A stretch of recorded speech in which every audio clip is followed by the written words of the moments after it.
All right, welcome in one more time, ladies and gentlemen. I'm AC, that's Red Mage JR, and this is the IG Omega Divisional number 11, brought to you by itsgosu.com. Red Mage, how you doing, buddy? I'm doing fantastic today. AC cannot wait for the Omega Cup, the Omega Divisional tonight. Absolutely fantastic field we have going in tonight. We're actually starting our game out with Gosu Rum taking on Halcyon and a PvP matchup here on Belshire Beach. Absolutely phenomenal. Cannot wait for this matchup. All right, we're getting the ready check from the players now. Going to be jumping right into the action. In the meantime, though, once again, as always, want to thank all of our sponsors. SteelSeries Professional Gaming Gear. Check them out online for all of your computer gaming peripheral needs. Cyberground.us, Max Integration, and San Yamabushi Jujutsu in combination. Goju Ryu School of Self-Defense. You can find them online at sanyamabushi-goju.com. So we're going to be heading into Belshire Beach. Fun times, man. I know it's your favorite map.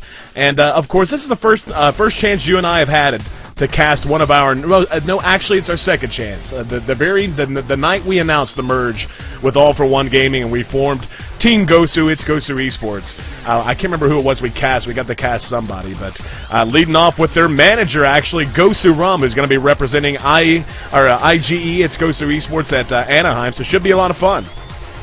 Oh yeah, this is going to be absolutely phenomenal. I know he was very excited to be participating in this, and we wanted an opportunity to actually cast him, just to kind of put him on the spot, see if we can rattle his nerves a little bit. So we're definitely going to see if we can get that kind of deer in a headlight look out of him this game up here, this first game up here. Oh yeah, without a doubt. PvP action leading things off here on Belshire Beach. PvP, always a lot of fun one way or the other. You can bitch and you can complain about the mechanics of the racial matchup, but I know anyone who plays Protoss. I don't think I know a single Protoss player who's like, yeah, man, I love PvP. I don't think I know a single one who actually digs the matchup, but like it or not, PvP's fun as hell if you're a spectator. So we see both our players leading off of the pylons, not doing anything funny with the first pylons, just getting them in position for a choke, if they should so desire. Actually, take that back. Rum building his a little closer in. And I can tell you from experience, Rum Cake, he prefers a little cannon rush action. Not always in a PvP, but he will drop a cannon for pretty much any reason if he feels like he has the chance. Oh yeah, absolutely. We see that first probe going out right now, coming up the middle section. This is a very early probe to be looking for your opponent, so we may see some good stuff. He is going straight to the mineral line, so it has been seen. It's not like he's trying to hide it at the moment that he's doing a very early scout. But Halcyon really, coming right out, trying to do the basic thing, throwing down the gate, throwing down the pylon, see what it can do, and. Yeah, same thing with Rum. He has just actually started his gateway as well. So I don't know if we're going to see some major rush action, but I think he was just trying to throw off his opponent. Oh yeah, one way or the other. We see both the first gases going up. The first gas is going to be pretty standard. Really, it's the timing of the second gas that matters so much in determining the way a PvP is going to play out. Both players being very active with their probes, not running them out. Instead, doing a little bit of damage here for Rum, says, hey, you know what, I might be able to drop the shields on one of your pylons. I'm going to make you pull something at some point.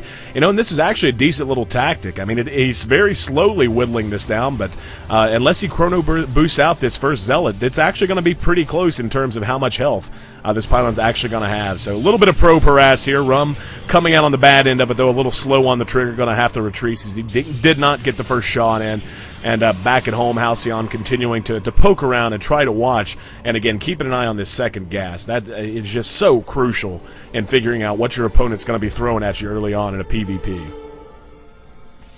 Oh yeah, you're absolutely right about that, AC. And don't forget that we are doing our great Magic the Gathering card giveaway again tonight. We're going to give away one special edition pack of Magic the Gathering Planeswalker tournament cards. These cards are very, very cool because, again, they were only available at the 2010 New York Comic Convention. So if you want to win yourself a pack of these special little cards, just send me an email at contest@itsgosu.com. Let me know that you're a follower of ours on JustinTV/TwitchTV.com. Just give me your little nickname there and tell me you want the cards, and we'll put you in the drawing. Oh, great instincts here. The semi and final max. Yeah. Right. Great instincts here for Halcyon. Saw the probe run back in for Rum. Rum had planted this pylon back in kind of a cute little spot, just a place that's not going to get scouted too often in the early game. But Halcyon, seeing the probe come out from behind there, decides to run up. He's going to catch this pylon. He's going to be immediately replaced, though, by Rum. The probe still being very, very active, going to be sniped down by that stalker, but he's gotten a pretty good read on his opponent. We still see no second gas for his opponent and no second gas for Rum either. So for there to be no gas for either player at this point, we're going to see some 4-gate. Oh yeah, definitely, and Halcyon has definitely spotted this probe right here. Is starting to take it out right now. So great map awareness, great ability to know that there's got to be something up, and going out and looking for it. He's not just kind of letting it sit there. So yeah, definitely take it out very quickly. Now, if he could just find that probe that seems to be darting, or that one zealot that's darting in and out of the trees there, he might have another big advantage. It looks like this stalker may see the other. Nope, does not look like he saw it. Right through there, but they are continuing to scout around for any proxy pylons out there. Halcyon looking to move out right now, try to put on a little bit of pressure. Rum's going to go ahead and begin pushing the front, and he's going to catch Halcyon out of position. Now's the point where Halcyon's going to make a choice. Does he withdraw and try to defend, or does he continue to push the front and force a base trade? Looks like Rum's actually going to withdraw for the moment. Don't know that that's the best call. We see Halcyon still, he's got the pylon in position, but his army has come back and is trying to defend now. He's got the superior stalker count chasing Rum all the way back to that initial pylon and now going to work on the forward pylon. So Rum actually quite far behind right now. Halcyon leading, and really this is where all those pylons that were sniped down by Halcyon that Rum was trying to plant early, this is where that's really going to come into play. Rum, that's 300 resources he lost in pylons just trying to plant a forward pylon. So of course Halcyon's going to use that to his advantage, having a superior army due to the amount of money he was able to invest in army as opposed to investing in pylons or any other structures. So here we go. He's pushing the front. He's going to target down this pylon. That's actually pretty huge. He's going to take one gateway out of commission. Cybernetics core still powered, though. Not for long. Halcyon, though, says he wants the base trade, so he's going to force things down at Rumcake's base. We see him rushing in. The probe's being pulled right now, but two Zealots going to be able to make sure that there's no surround by the probes. The probe's simply running in circles. So a true base trade right now, and this is all going to come down to micromanagement and who can keep their cool the longest. Not the best probes around here. That's not the way probes want to engage if they actually want to do any worthwhile damage to an army. So we see all the probes dying. Halcyon continuing to mine just a little bit back in Rum's base. The probes still doing the ring around the rosy action. Looks like they're going to try and run out. Both players have more than 400 minerals, though, so they're going to have the ability to plant another Nexus if they so choose to do so. But yeah, just a true base trade right now, Red Mage. Yeah, that's exactly what it looks like. Halcyon going completely to town, took out most of the pylons there. Rum still had a couple of gateways being powered up right now, so I don't see that he's been warping those in with the remaining money that he had, although they look to be zapped out. They brought them in somewhere. Okay, there it is. Yeah, Nexus being built right now in the upper right-hand corner for Rum. I don't see anything for Halcyon. I guess he was just trying to get down more pylons, trying to get more units warped in. He was chrono boosting a empty building at the moment. Yes, so an empty unpowered building. Go with that. Well, yeah, an empty unpowered building. Looks like downtown Detroit over here at the corner of Halcyon's base. All the structures still alive, but nothing being produced. And back at home, Rum's Nexus falls. He's only got that, an assimilator, and his new Nexus. And it looks like Halcyon's actually already spotted it. So the army of Rum's going to have to pull back. Right now, I've got to give the edge to Halcyon. Rum's got a decent number of stalkers, up to about 7 of them. But if we look at Halcyon here, it's the Zealots that really make the difference in this kind of an engagement. 5 Zealots plus about 7 stalkers of his own. So unless Rum just turns into a micro god here, he's really going to have a tough time coming out on top. Oh yeah, absolutely. Not just that, but Halcyon only has 1 probe left. He was able to keep that alive. He could slide it back in to the back half and power up all 3 of those gateways and do 1 more round of warp-ins just to try to have something else to tip his hat. But it looks like, yeah, there you go. There's the GG there by Rum after his stalker ball just getting completely annihilated by Halcyon. So Rum coming out on the bad end of the 8 gateway action on Belshire Bitch, moving into the second game of this round of 16 action here at the IG Omega Divisional number 11, brought to you by itsgosu.com. He was absolutely right about that, AC, as we're going to go to Zelnaga Caverns here for round 2 here in the IG Omega Divisional number 11. This is going to be a fantastic matchup again with, with all the great action we saw last time. Perfect base trade, almost perfect execution on both sides of that gate rush, and now we have. I don't know if they're going to do the same thing or if they're going to try to move it around a little bit, but it's going to be interesting to see what they're going to be able to pull out this next game. Oh, yeah, without a doubt. Thanks for joining us, guys. It's a pleasure to have you here with us in the Justin.tv chatter and the BattleNet chat. And I just want verification. Red Mage and I were talking about it. Is that the real Naniwa that's hanging out in our hanging out in our chat there. I'm just curious. It'd be kind of cool. I mean, we have a lot of the big names in North America bouncing around, in the It's Gosu chat a lot of the time, but have yet to see Naniwa, and I'm just curious if that's actually him.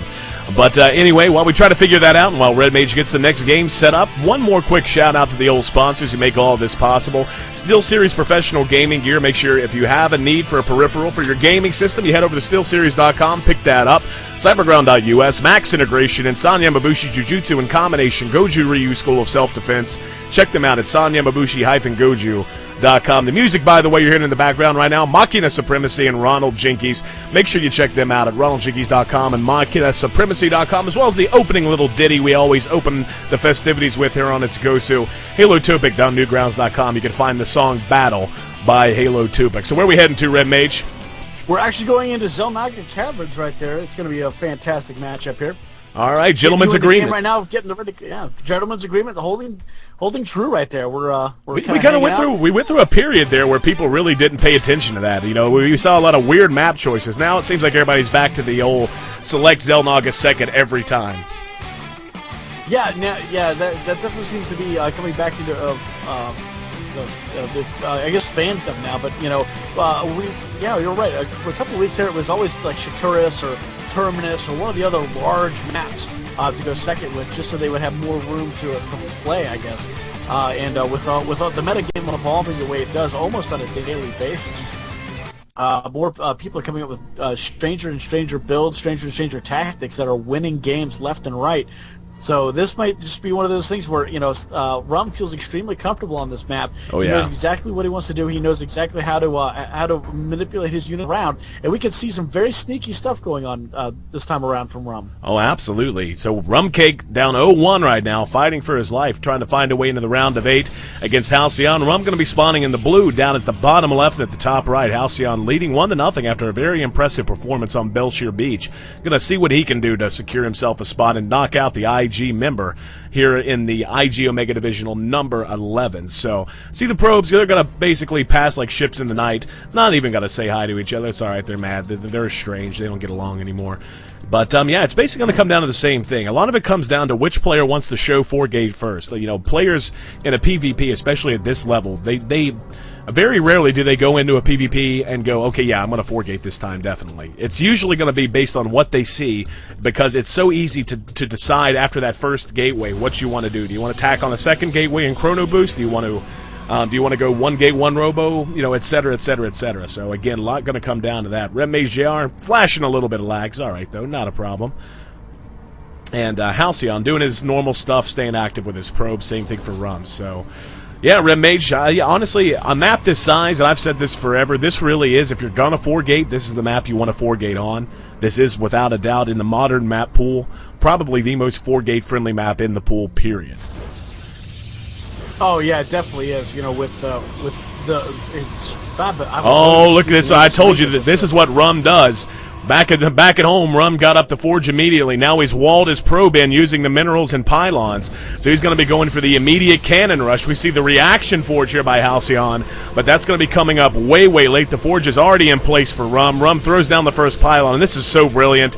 And I'm going to give a shout-out to another one of the Team Gosu players, WBC. WBC does this kind of thing all the time, and I'm sure that, practicing with Rum, that's where both of those guys have gotten so good. Just so brilliant. There's no way the probes can crack this. Oh, yeah, and we just see the forge just got canceled right there by Halcyon, so it looks like he's going to try some other sort of tactic, I guess. I guess he's not going to try to prevent it. I guess he's just going to try to move out and probably establish himself there in the natural, I guess. Yep, yeah, looks like he's just going to reestablish the natural. And Rum's also throwing a cannon down on the high ground. So he's coming in at 2 different angles here. He shut down production entirely, and we see the replacement Nexus going up right now for Halcyon. But really, even if Rum doesn't do anything else but throw down a gateway and proceed with a normal build, he's going to be fine. I mean, the damage is done. He has shut down production for so long that he doesn't really even need to kill anything.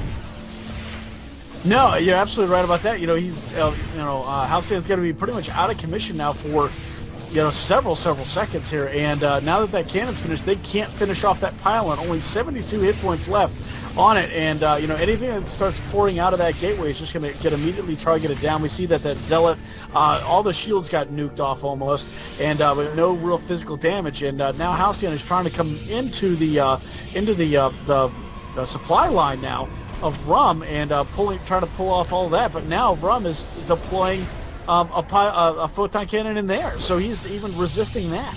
Oh yeah, Rum playing this out so brilliantly. He's covered all the bases, quite literally. Got his own back at home covered with the cannons, and of course he's done the damage up here at Halcyon's. So really, at this point, I mean, Halcyon's Nexus is finished. It looks like he's so panicked. He's even there's a delay in him trying to get the probes up. The Zealot's coming in to go to work here on the gateway. So going to try and delay Rum's lead as much as they possibly can. The placement of the cannon, good to protect the probes, but yeah, he's going to have to get another one out. He's almost certainly going to lose this gateway. So he's probably going to want to be replacing that as soon as he possibly can. But, even if we go just to the income tab, we can see that Halcyon's not even that far behind. 14 to 19 harvesters as of right now. Rum, though, had a definite lead. It's just a matter of how far he can stretch the lead in the next few moments. Oh, yeah, you're absolutely right. It also depends on what Halcyon's going to do with just those two Zealots, because you can go to get too close with those two cannons. You can pretty much have a very big arc of fire. And now, Rum has put a gateway right next to the photon cannon, so they can't even come in and try to disrupt that, or they can't get any of the pylons. They can't get. Oh, there it is. And there's the GG there by Halcyon right there. Yeah, so Halcyon recognizing. Tying it up right there.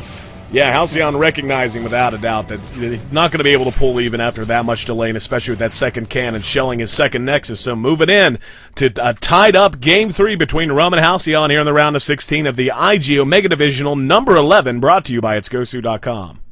You're absolutely right about that, AC. Go to itsgosu.com, see all the great stuff that we have, all the great articles that AC has written, all the interviews we've done with Vile, Spinishua, Kelly Milkies, and many more. We also have a really big one coming up here very soon, I'm sure, with some big players. Plus, don't forget, we did just merge with All For One, now Gosu Gaming, and Team Gosu. Yep. For the It's Gosu Esports. So, see all the information that we have all about that, and don't forget to participate in our, in the community aspect of It's Gosu as well. We have, blog sites so you can upload your pictures and stuff like that, and you can also post your own tournaments if you're doing player-run tournaments, and you want to have the check-in process with us. Absolutely. Feel free to start posting up your events and everything like that in the forums, and you can create events. It's a lot of fun and very useful.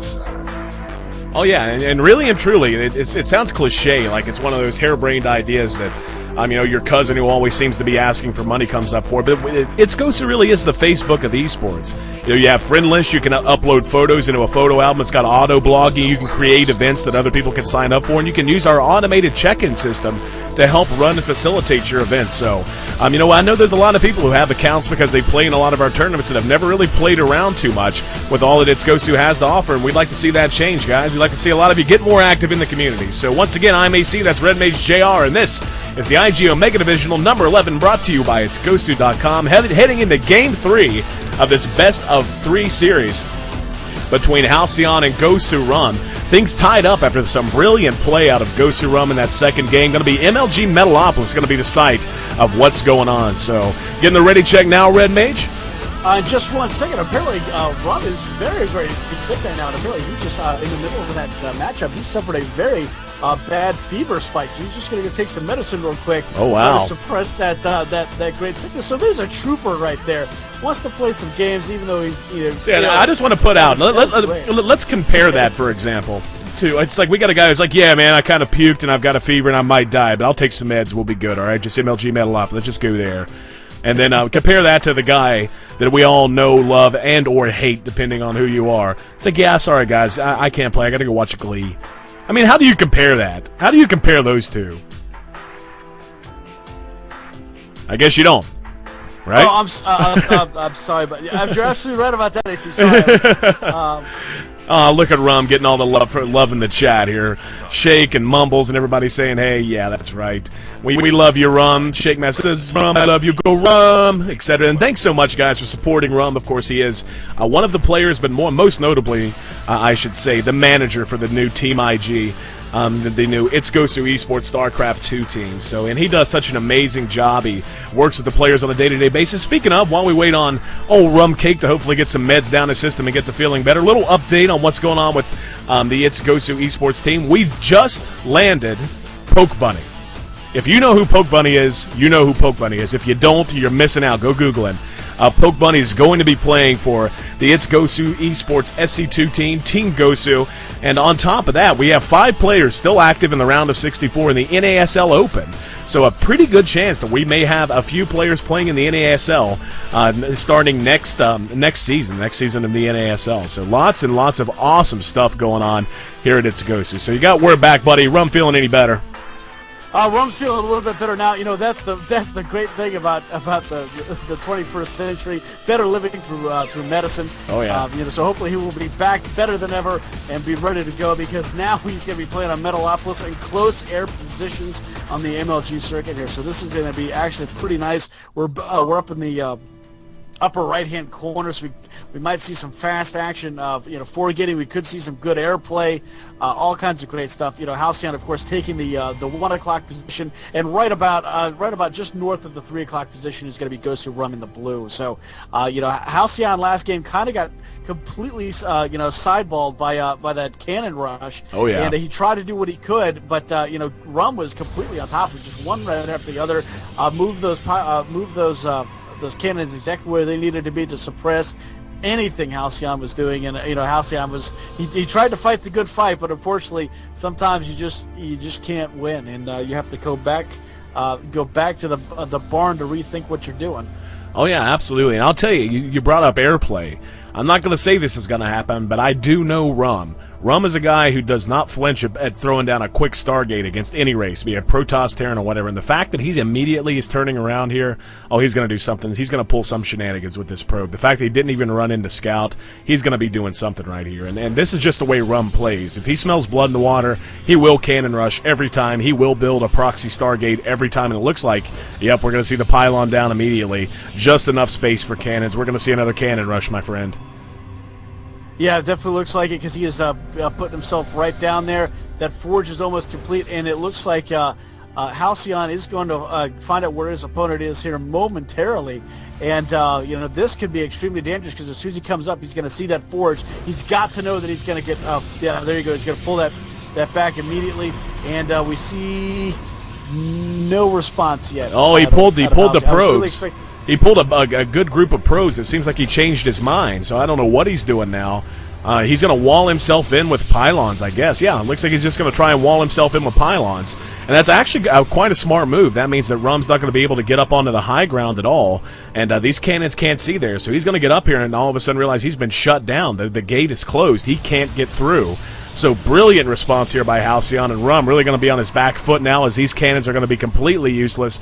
And all he can really do is what he's doing right now, throwing down a third cannon to try and get some targeting on at least one of these pylons. Oh yeah, you know, now he's really got to get that cybernetics core going, get that stalker out immediately, try to take out that probe, so he can't get that limited high ground vision there by the probe being at the top of the ramp, because that one pylon is about to fall. So he's got to hurry and get a probe over there as soon as he can to replace that pylon as soon as it goes. Otherwise, he's going to have a serious issue if that one probe gets. All right, Halcyon's there now. Those cannons have high ground. Yep. Now it's all going to come down to the timing. We see one stalker being chrono boosted out. Stalker actually not the best choice here. For Halcyon, if he wants to rush this, he needs to be trying to rush this with one zealot and a handful of probes. And actually, he needs to be pulling probes. Well, I know it's tough with the cannons on the low ground, but that's really his only chance here. Oh no! And now the cybernetics core is going to fall. He is going to get one stalker out, so he's going to be able to take down this. No, the probe gets away just barely. No, the stalker manages to take it down, so he's only going to have one cannon on the high ground, but that's really going to be enough. So long as it gets up, it gets immediately on this Stalker. Yeah, the Stalker's going to have to run away. The Cybernetics core down now, and the chrono boosting of the second Stalker. They're going to have to try and bum rush this cannon, but the cannon's still got a good amount of its shields. Halcyon, there we go. Halcyon just calls the GG. Good luck in the rest of the tournament. So Gosu Rum going to advance to the round of 8 here at the IG Omega Divisional number 11, brought to you by itsgosu.com. You're absolutely right about that, AC. Don't forget to go to itsgosu.com. See all the great events we have registering up. Don't forget that you can always follow us on JustinTV/TwitchTV.com. We are going to be switching chat channels here within the next week or so. So look forward to that. It's basically going to be itsgosu _ST2. We'll be posting that all over not only our Justin TV chat channels, but also on itsgosu.com. So keep watching that. We'll tell you exactly when we're going to be doing it. We're not going to do it all of a sudden. We're going to let everybody know well in advance. So feel free to go over there and make sure that you're a follower. We're going to post the link to that in the chat here momentarily. Oh, yeah. So everybody can go over there and follow that. So that way you'll know exactly when we go on. You won't even have to worry about when we're switching over because you'll know exactly when we do that. But that's going to be a whole lot of fun. We're going to be doing a lot more streaming, not just of StarCraft 2, but League of Legends, Heroes of Newerth, Super Street Fighter 4, Marvel vs. Capcom 3, and Mortal Kombat. Oh, yeah. All that will come up this summer in our great summer schedule, which we will be announcing here in the next week or so.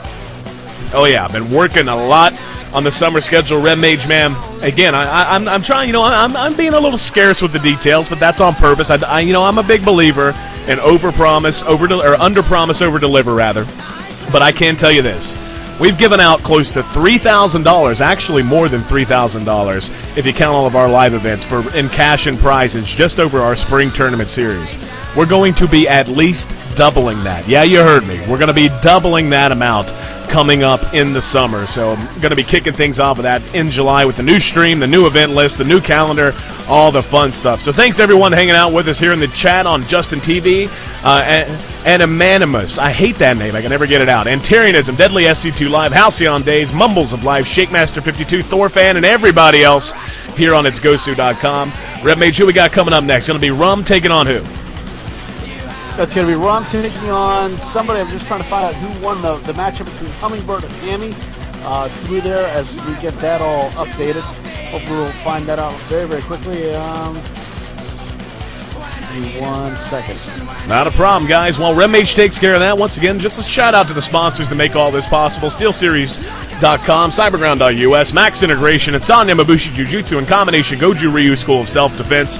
Check them out at SanyaMabushi-Goju.com. And, of course, our Magic the Gathering card giveaway this evening made possible by Sanya Mabushi Jiu-Jitsu and Combination Goju Ryu School of Self-Defense. So at least give them a click, give them a look, and especially if you're in the area looking to learn some self-defense techniques or maybe just looking to learn a fighting style that no one but you and me can say in one breath, definitely the place to look. So if you're just joining us, the way you win the Magic the Gathering cards, very, very simple. Send an email to contest@itsgosu.com, and you got to be a follower of us on Justin TV on both streams, on this stream that's allowing you to hear my voice, as well as the stream we're going to be switching over to forthwith with the Greatest of Haste coming up in July. That's justin.tv/itsgosu_SC2. Follow us on both of those and just pop an email to contest@itsgosu.com. Include something about Magic cards like, hey, Chuckleheads, give me some Magic cards. We'll put you in the drawing for this evening, giving out one pack of limited edition Planeswalker edition Magic the Gathering cards, only available at one spot at one time, and that was the New York Comic Convention in 2010. So some very rare cards here. And even if you're not into Magic the Gathering, it's still a pretty good prize because they retail for about $20 a pack, meaning, hey, sticking on eBay, you basically won yourself $20, right? Absolutely, and that's right there. That's pizza and soda money right there. And beer. Or beer. Or if you get one of the really collector's cards from there, $120 or something like that for them. Oh, so, exactly. You can easily make some great, book money right there if you're going into college over the next year. I will warn you right now, those books can get expensive. Very, very good. Oh, yeah. So, especially if you're like a mathematics, science major, something like that. See, that's why I was an English major, man. All the books that I had to buy for class, I just kept them put on my bookshelf.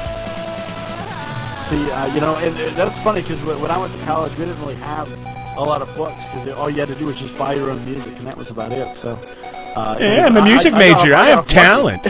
Listen to me, I'm Red Mage. I have talent. I could do stuff. I didn't have to pay for books today. Exactly, because I was too busy getting laid because I could play music and stuff. said the Red Mage. Said the Red Mage. So. Oh, Red Mage, you and I really are the complete package, man. You're the musician who can play music. I'm the English guy who can quote poetry. Between us, we should be able to slay any woman, anytime, any place on the planet, and then we go and screw it up by being gamers. Isn't that just irony? That is just total irony. Yeah, I kind of kept the whole nerd package throughout the whole thing. So, Yeah, so you're looking forward to that. But yeah, we can see Hamby taking on Gosu Rum, IC Cup test. I always put two C's in that. Don't worry, I do it all the time. It's just a habit. And the thing is, I actually played on IC Cup back in Brood War, so you know it's like it's easy to do because you want to see IC, you want to see ICC Cup because the CC is capitalized, but. Not so much the case. Gosu Rum and Hammy going to be a PVT. Actually going to be in the pastel, a battle of the pastels here. The brushed blue versus the blushed red. Blushed red? Yeah, sure, close enough. Brushed red on IC Cup Test Bug. Countdown's on the way. Thanks so much, guys. Again, I'm AC, that's Red Mage JR, and this is the IG Omega Divisional number 11, and we're in the round of 8. So PVT, we talk about it all the time, Red Mage. And I think we're both in agreement here. Of all the racial matchups, I think this is the most balanced of all. Yeah, it's definitely the most balanced because every unit kind of has a very hard counter. The armies themselves can be completely hard counter with something on the other side. There's not one unit that stands out that is completely, a necessity. Like if you don't have this unit, you're done. And that's unlike Zerg, which is like the Infestors. You and I have talked about that time and time again. That the Infestors is the in every matchup. In every matchup, if you hit the 15 to 18 minute mark and you don't have Infestor tech, you're going to lose as a Zerg, and unless your opponent is just demonstrably worse than you are. The Infestor really is the mid and late game unit, and any army without it is viciously underpowered. So it's hard to imagine a time when the Infestor was not as important as it is. And, it kind of makes you look back and say, you know what, maybe all those Zergs who were complaining all that time and everyone dismissed them as just guys who were QQing, doesn't that, it kind of brings it in perspective. Now that you see how essential the Infestor is and Zergs are not like raffle stomping everyone, even with it, kind of makes me think, as much as I hate to admit it, maybe they actually were kind of justified in the bitching. My mic is messed up. I'm sorry. It's okay, Again, this is so bizarre. Your mic is messed up, what, two nights in a row now? But again, you're coming through just fine in my ears. Like, you're coming through Skype just fine to me. And I'm hearing you just fine, and it's so bizarre to me that that something would mess up in terms of XSplit, even though you're coming through just fine on all the audio settings, and my voice is going out well. One would think if it was an XSplit issue, it would screw my voice up as well. So I guess I'll solo cast for a minute, unplug, and plug the mic back in as you wish. Red Mage Hammy getting up to a barracks, not doing anything too super crazy, not even going to wall himself in. Rum back at home, normal Protoss stuff, being a Protoss baller, gateway up on time, followed by the gas on time. It doesn't look like we're seeing anything proxied as of right now, but the probe's going to come in, take a peek at what's going on, and automatically go to harassing the SCV. So being so very, very, very annoying. And, the cries of Probimba, because he can do exactly what he's doing here. Even if he turned around and engaged this SCV, which would not be a bad call, all he has to do is then run away. Yeah, a good example. He's going to let me show you.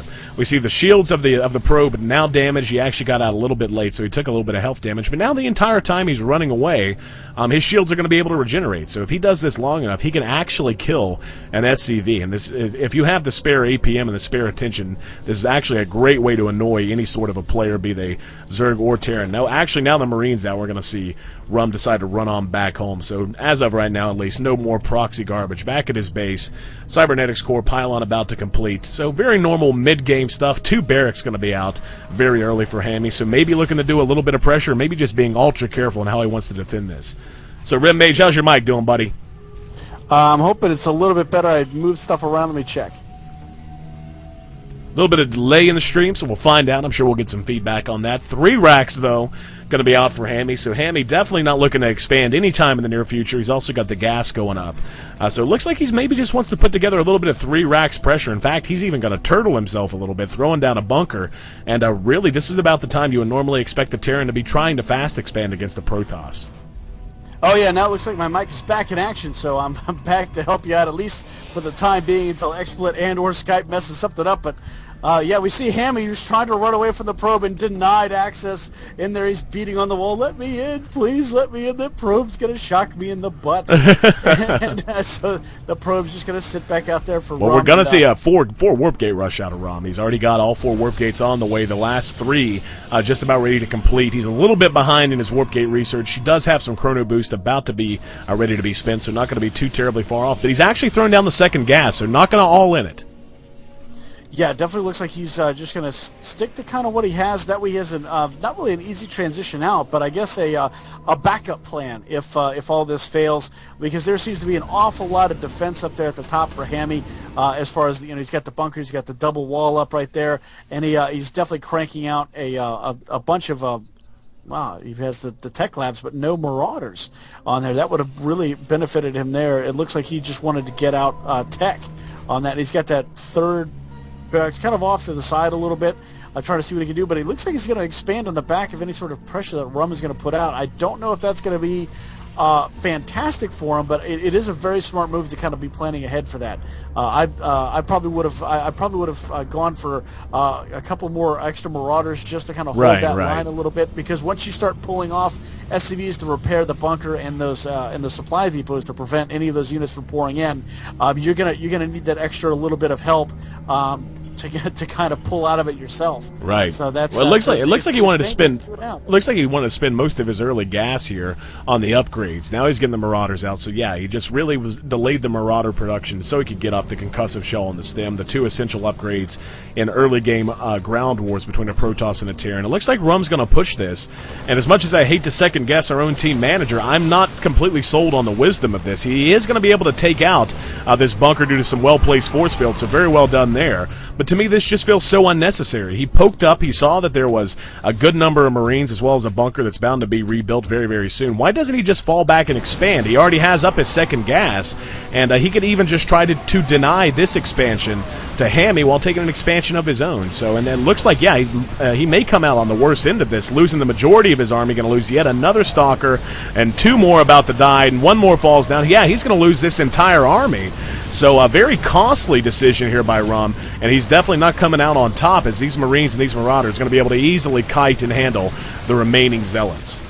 That was very good micro work there by Hammy, being able to come out and take out those two Zealots. I honestly would have put those two Zealots on those SCVs that were just kind of hanging out just to take those out, because there was no way he was going to continue to survive this, and that forward pylon is going to be just completely wiped out. So, now Hammy is going to go ahead and float down that orbital command. He's going to push out with with a couple of Marauders and Marines there, just to make sure there's nothing else coming, and just to make sure there's nothing else just outside the choke.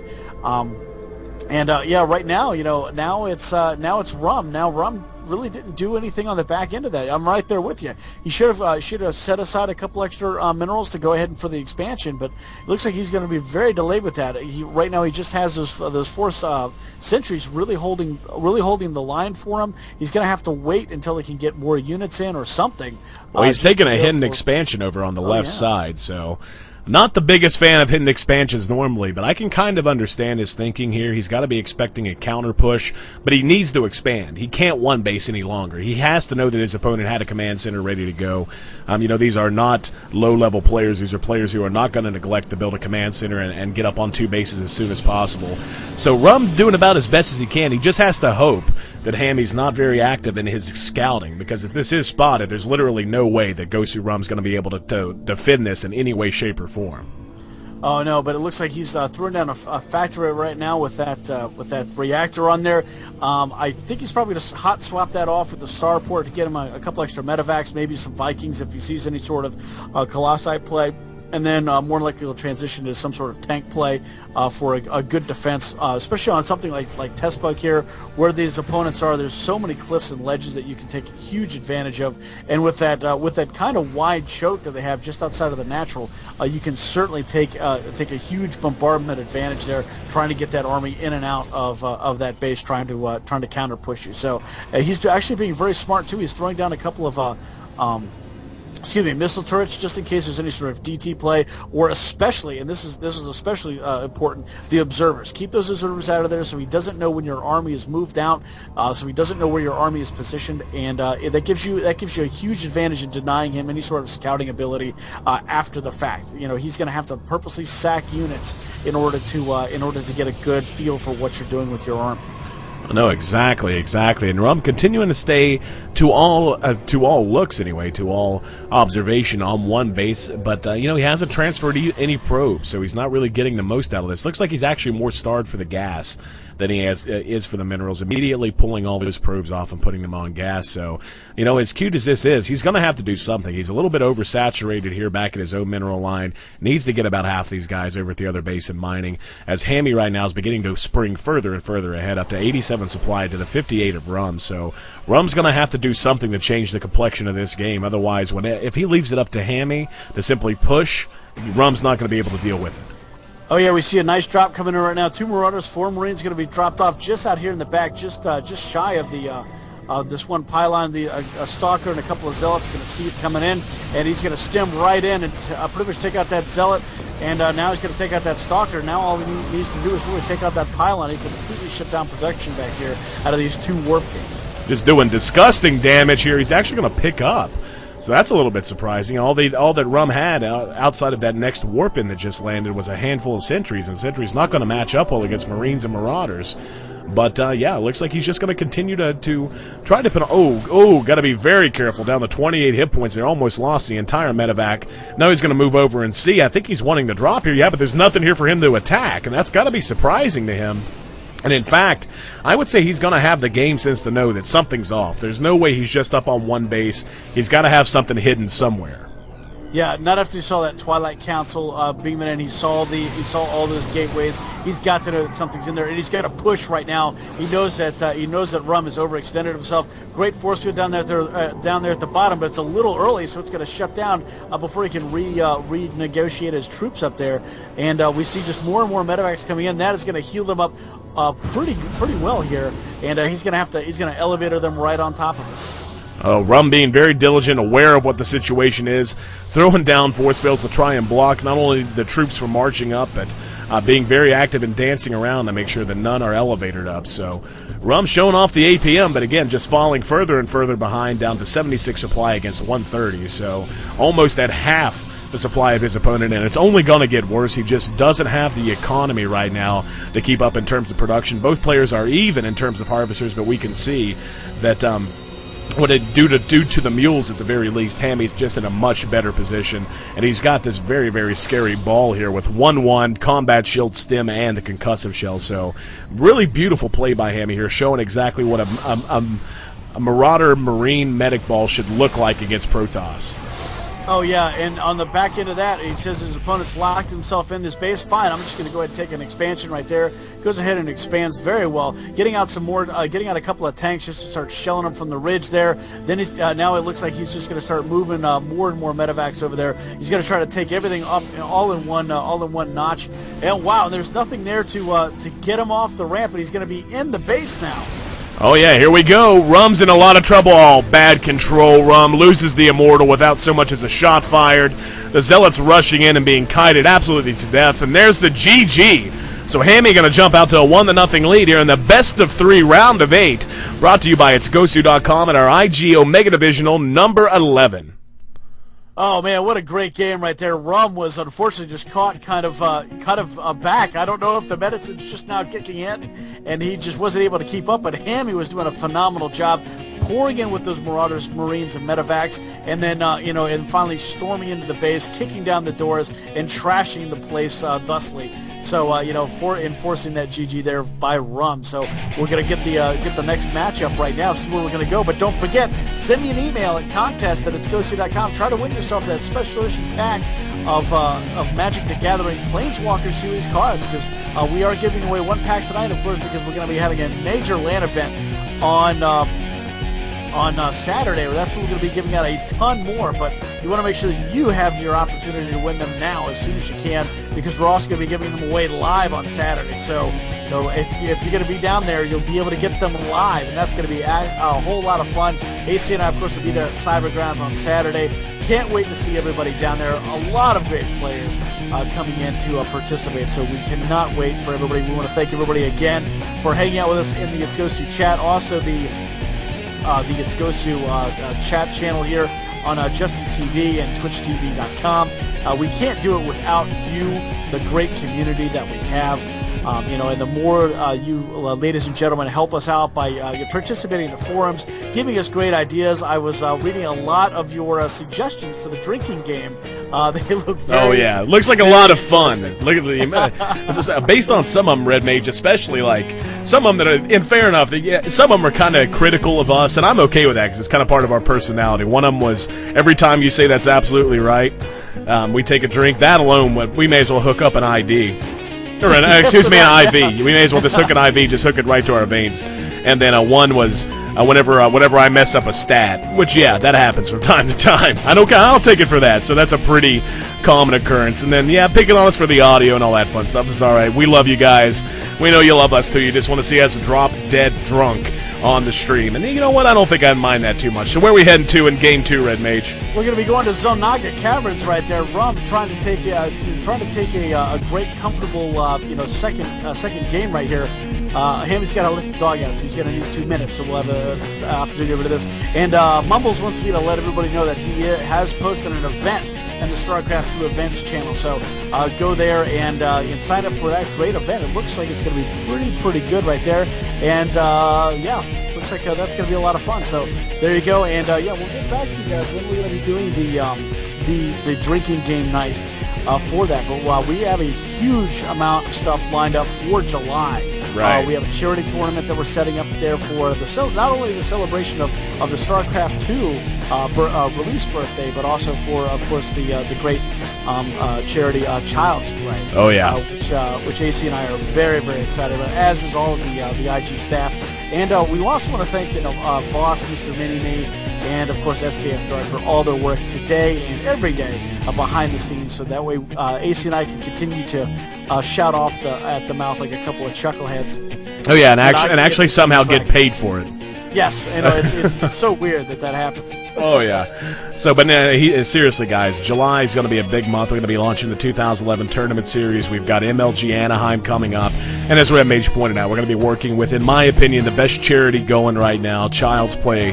We're going to be able to bring the joy of esports and competitive gaming into the lives of a lot of kids who are in a situation for one reason or another that nobody deserves to be in, and a lot of kids who just want to feel normal again, just want to be able to smile and have fun and forget about what's ailing them, both figuratively and literally. And it's going to be with your guys' help that we're really going to be able to do that. So make sure you stay tuned. If nothing else for that, not asking you to donate money. If you got money to throw our way at the time, well, it's not going to be to us. It's going to be Child's Play.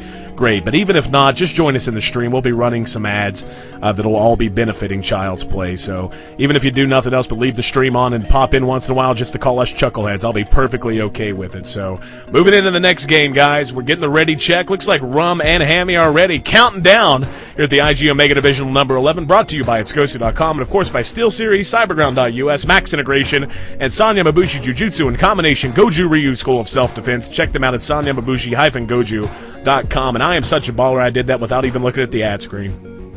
You are pretty baller right there. So you get better and better at that every time. And, I can barely get it out when I'm just trying to say it momentarily while we pitch those magic cards that we're giving away. Yeah, those magic cards are going quick and fast, and they are pretty impressive. A lot of the people that I know have already won them are very happy with them. They look cool. They're exactly what they want. I know even more people are trying to win additional packs so they can get their particular color, because of course it's randomly generated. We're going to see Cheese hyper early probe out here for Ghost of Raw. I mean, hyper early. Definitely going to tie it up. Yep, definitely hyper early, even before his pylon. So I think he's going to build a base in his base, if I had to guess. He's going to build a base in his base. Yeah, there we go. Pylon there on the corner, so Hammy's going to have to spot this. And Rum is excellent at this stuff, man. I'm not going to lie. He's remember the story he told when we did the every time I think about this. Oh, wait, look right there. Hammy spotted that that probe right there. Forced the cancel on that pylon, so he knew exactly what was up right there. Great game sense by him. He didn't mean to cut you off there. Oh, no. Good call, my friend. I was actually getting up, and Rum says, screw it, I'm going to build another one. Hammy says, no, you're not. Not in my house. Get out, bro. But Rum's got the pylon up back at home as well. So Rum at this point might even be trying to fake this. Is he going to cancel it? Surely he's going to cancel it. Oh, Rum, what are you doing? That's bad news. The SCV is going to be pulled off. Him Shirley. Absolutely. I mean, and this is why. And please pay attention if you're in the lower leagues or the younger leagues, as we like to call them. Pay attention to this. Look how quickly 4 SCVs can kill a pylon. So if you're having trouble dealing with cannon rushes, just remember you don't have to pull every SCV you have or every probe or drone or what have you, depending on the race. You can just pull 4, get 1 on the probe, and you're done. This has been completely and utterly shut down, abused, and just mangled by 5 SCVs. That's all you need to shut down a cannon rush, so long as you spot it early enough. You mean I don't have to pull my entire line and have them fight over the space around the pylon? That's exactly right. I'll have to remember that. Oh my goodness, AC! I was playing a game last night. I just want to tell you this real quick. I know I talked to you about it earlier, but I actually got completely fooled by a Protoss player last night. I was playing her, and she actually psyched me out. She had 5 hallucinated colossi, right? And I was banging on the key that I thought was to make Vikings, but of course I didn't have anything hotkeyed, so I was pressing mystery buttons, and I wiped out the fictitious colossi, and then my entire army got wiped out by 5 stalkers and 6 guns. I was so mad at myself. I would say it's a feeling that what Gosu Rum's going to be feeling as soon as this bunker completes. Getting it up here on the ramp, Hammy going to be in a great position. Says, nah, man, I'm going to build my base in your base. It's fine. I appreciate the gesture, but I'll do it for you. So the bunker's going to go up. The first Marine loaded in. Second bunker going up now, going to be in range of the Cybernetics core. And now it's going to be Rum's turn to pull the probes and try and do some damage here. He's going to immediately spot that second bunker, and Rum's in a lot of trouble. I'm not sure how he's going to deal with it, with the 1 Marine already there, more being rallied in out of 2 barracks all the way across the map, but still 1 Zealot's not going to be nearly enough to deal with this, and immediately another gateway, but it's just a matter of time. Rum's going to have to really kind of go for basically an all-in defense. He needs to pull the probes at this point because 4 or 5 probes not nearly enough to take down a bunker like it is. Hammy says, oh, the offensive GG. So he's calling it, man. He says, you're done. Rum says, no, I'm not. I'm going to continue to go to work. I'm going to lose my probes. But it looks like he is going to be able to take down... No, he's not, actually. UGG first. Rum's not going to like that at all. So there it is. Gosu Rum, one of our own, knocked out by Hammy. With the IG Omega Divisional number 11, brought to you by itsgosu.com. Well, that was a great matchup right there between Hammy and Gosu Rum. Gosu Rum tried to put on that very early hyper aggression. I'm going to say that has something to do with him being sick. I definitely think it was him being sick, but man, that got creative very, very quickly. Both sides did a great job trying to counteract each other, and unfortunately, yeah, I think Rum was just a little too sick to deal with all that at high speed. So kudos to him for playing through a couple of rounds. I know how bad that is. But sometimes you just gotta sack it up, Cupcake, and try to play. But he did a fantastic job through there. Hammy doing wonderfully both of those games right there, coming out 2-0 in the round of 8 series. So that's going to move him on to the semifinals, probably taking on one of the 2 from Cryptic versus TQ. Why are you so sexy? Now we like him, man. He comes out for a lot of our events, and he's kind of a baller, kind of a bit of a baller. Sexy is a baller, man. I tell you, he's just completely crazy right there. So I'm going to try to find us a new game there, my friend. Hopefully we'll be able to pop into another round of 8 matchup. We might be popping into one of the semifinals. I'll let you know. Absolutely, guys. So if you're just hanging out, kicking it with us, looking for something to do while you listen to our wonderful voices drone on and on, head on over to itsgosu.com. Got some nice, fun stuff up for you tonight. I always forget which one is my desktop. Not that one, not that one, not that one. Awesome art. And this'll do. Head on over to this article on itsgosu.com. If you're a StarCraft player, this is something essential that you need. DreamHack Summer 2011 full replay pack has been released, and you can get all the replays. It's a 28 meg zip file from all the games of DreamHack 2011. Congratulations, by the way, to Liquid Huck of our friends over at Team Liquid and Little App Factory. Liquid Huck.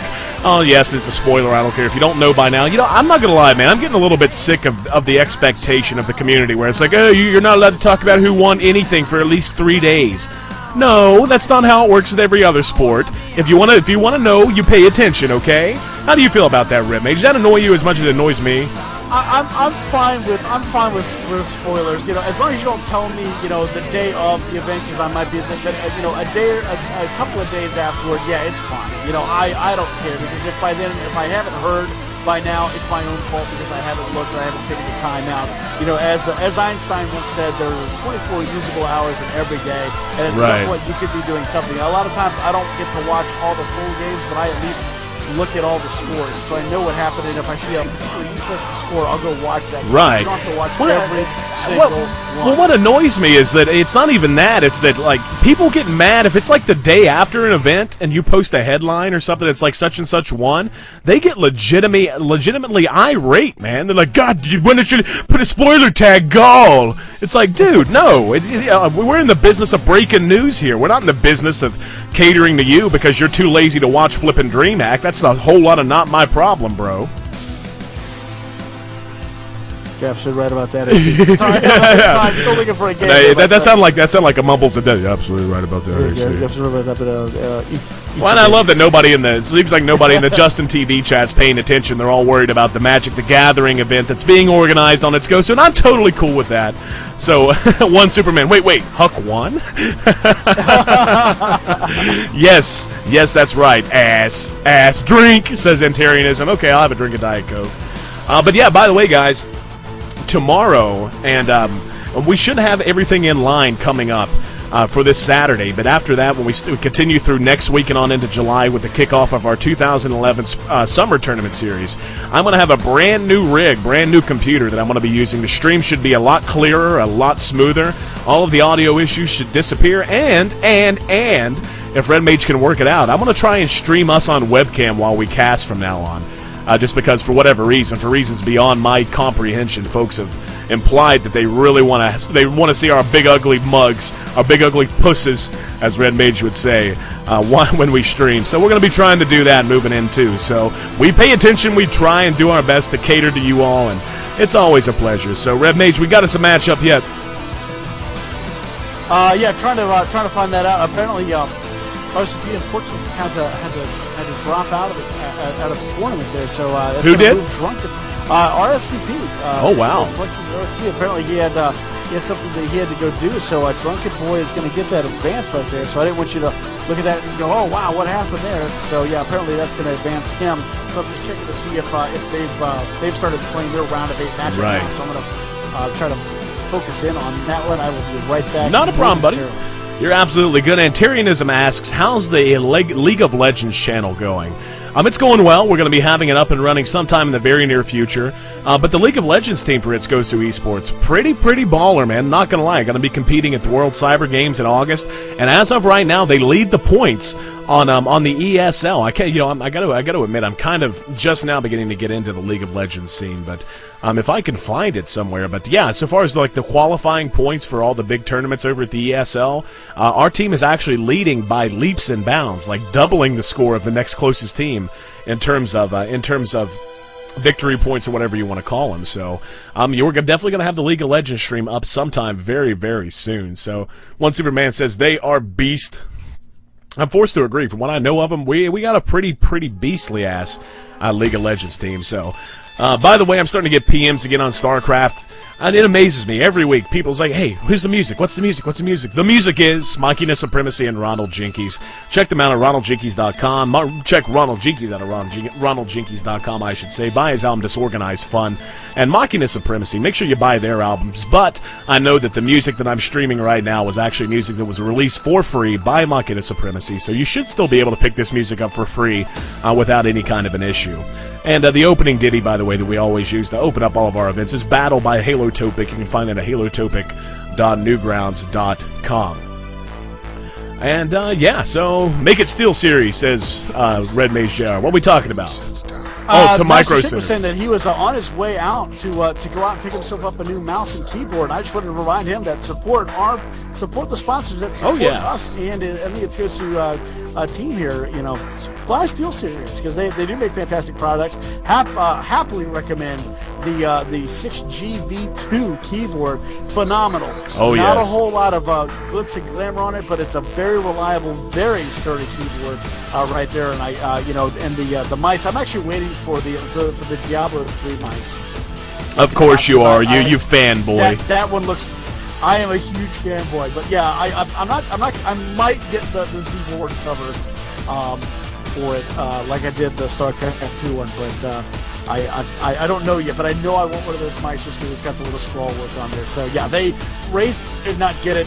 Steel Series got it, so congratulations to Steel Series for nailing the Diablo 3 pickup there for that. So, oh yeah, I'm absolutely. so excited for that. Speaking of mics, and I'm going to go ahead and leak one little detail as we move in towards July and the kickoff of the 2011 Summer Tournament Series here on letsgosu.com. If you're in the need for a mouse, you only need to do two things. One is to sign up for our King of the Hill events starting next month, and two is to be pretty good at StarCraft, because beginning with the first King of the Hill in July, we're going to be giving away a SteelSeries mouse, and not a crappy one. That's a real good SteelSeries mouse. Every single King of the Hill event, every single one of them. So that's just a little taste of exactly how much we're going to be expanding our prize pool. So the King of the Hill event is going to be getting a lot more interesting with a SteelSeries mouse on the line each and every week. That is absolutely awesome, AC, and we're being pulled into the game right now. We're going to see Drunken Boy taking on ISIS. ISIS. I'm going to call it ISIS. That's the way it looks, but I'm so bad with my, yes. Mumbles of Lie says, what are you giving in the betas? Well, Mumbles, so far we give away 1 hour of free coaching, right? Well, yeah, things have changed. We kind of have our own StarCraft 2 team now. We're going to be giving away more hours. I'm not going to tell you exactly how many more, but we're going to be giving away more hours for our betas and alphas, and we're going to be giving them away to first, second, and third place. So yeah, for the betas and the alphas, coaching with some of the best players in the country. AC, we need you to accept your invite there, buddy. Gotcha. But yeah, going to be many more hours. So, and yeah, well, more details coming out on that. But like I said, the prize pool doubling at least from now until from the beginning of July through summer. So we're going to have a ton. and Amanus says it sucks I have to train more to win training. Yep. So, but yeah, guys, we got big things on the way moving into our next matchup. Going to be Drunken Boy taking on ISIS. Yeah, ISIS, that'll work. A PVT on MLG Test Buck. So PVT, lots of Terrans and Protoss in tonight's events. That's what it looks like. I have yet to see somebody on the brackets that is a Zerg that I know for certain is a Zerg. Right. I'm sure there's at least one, maybe two out there. But yeah, it looks like a primarily PvP field. I'll tell you who we're missing tonight. Narwhal. Narwhal. This is like the first Omega Narwhal's ever missed. I don't know what he's doing. We need to put him on a permanent schedule for these Omegas. Dude, Narwhal is so fun to watch for so many reasons. Because he's a big dolphin with a horn in his head. Of course, it's gonna be great. Oh yeah, that alone's awesome. But it's also awesome that he's BM, man. I'm just gonna say it. We love you, Narwhal, but he is so BM. It's so funny, and he rages as bad as anyone else. The only person I know that rages more than him is GG Last Shadow. Oh man, I love watching GG Last Shadow rage. It's that's just one of the things that you just want him to go absolutely full tilt. Oh, I know. Right there. When it's every time he loses too. It's not like I've never seen GG Last Shadow be like, GG, well played, good luck in the tournament. It's like it doesn't matter if it's like if it goes all the way down to the line and it's the closest game imaginable. All you just wait for it. As soon as he loses a big engagement, it's like there's this little calm before the storm, and then all of a sudden the entire screen fills up with GG Last Shadow messages. It just goes absolutely crazy. Icy's wanted to say hello to all of his fans out there, and so did Drunken Boy, and he's always wanted to say that. He's never been in a casted game before, so hopefully he'll go back and watch. We're taking his cherry, man. We're bad influences. Taking his cherry. We are terrible right there. We should always let us know that this is your first game so we can make some complete utter tomfoolery while you do it, so that way you know what professional casting could be, and then what AC and I do. Right, exactly.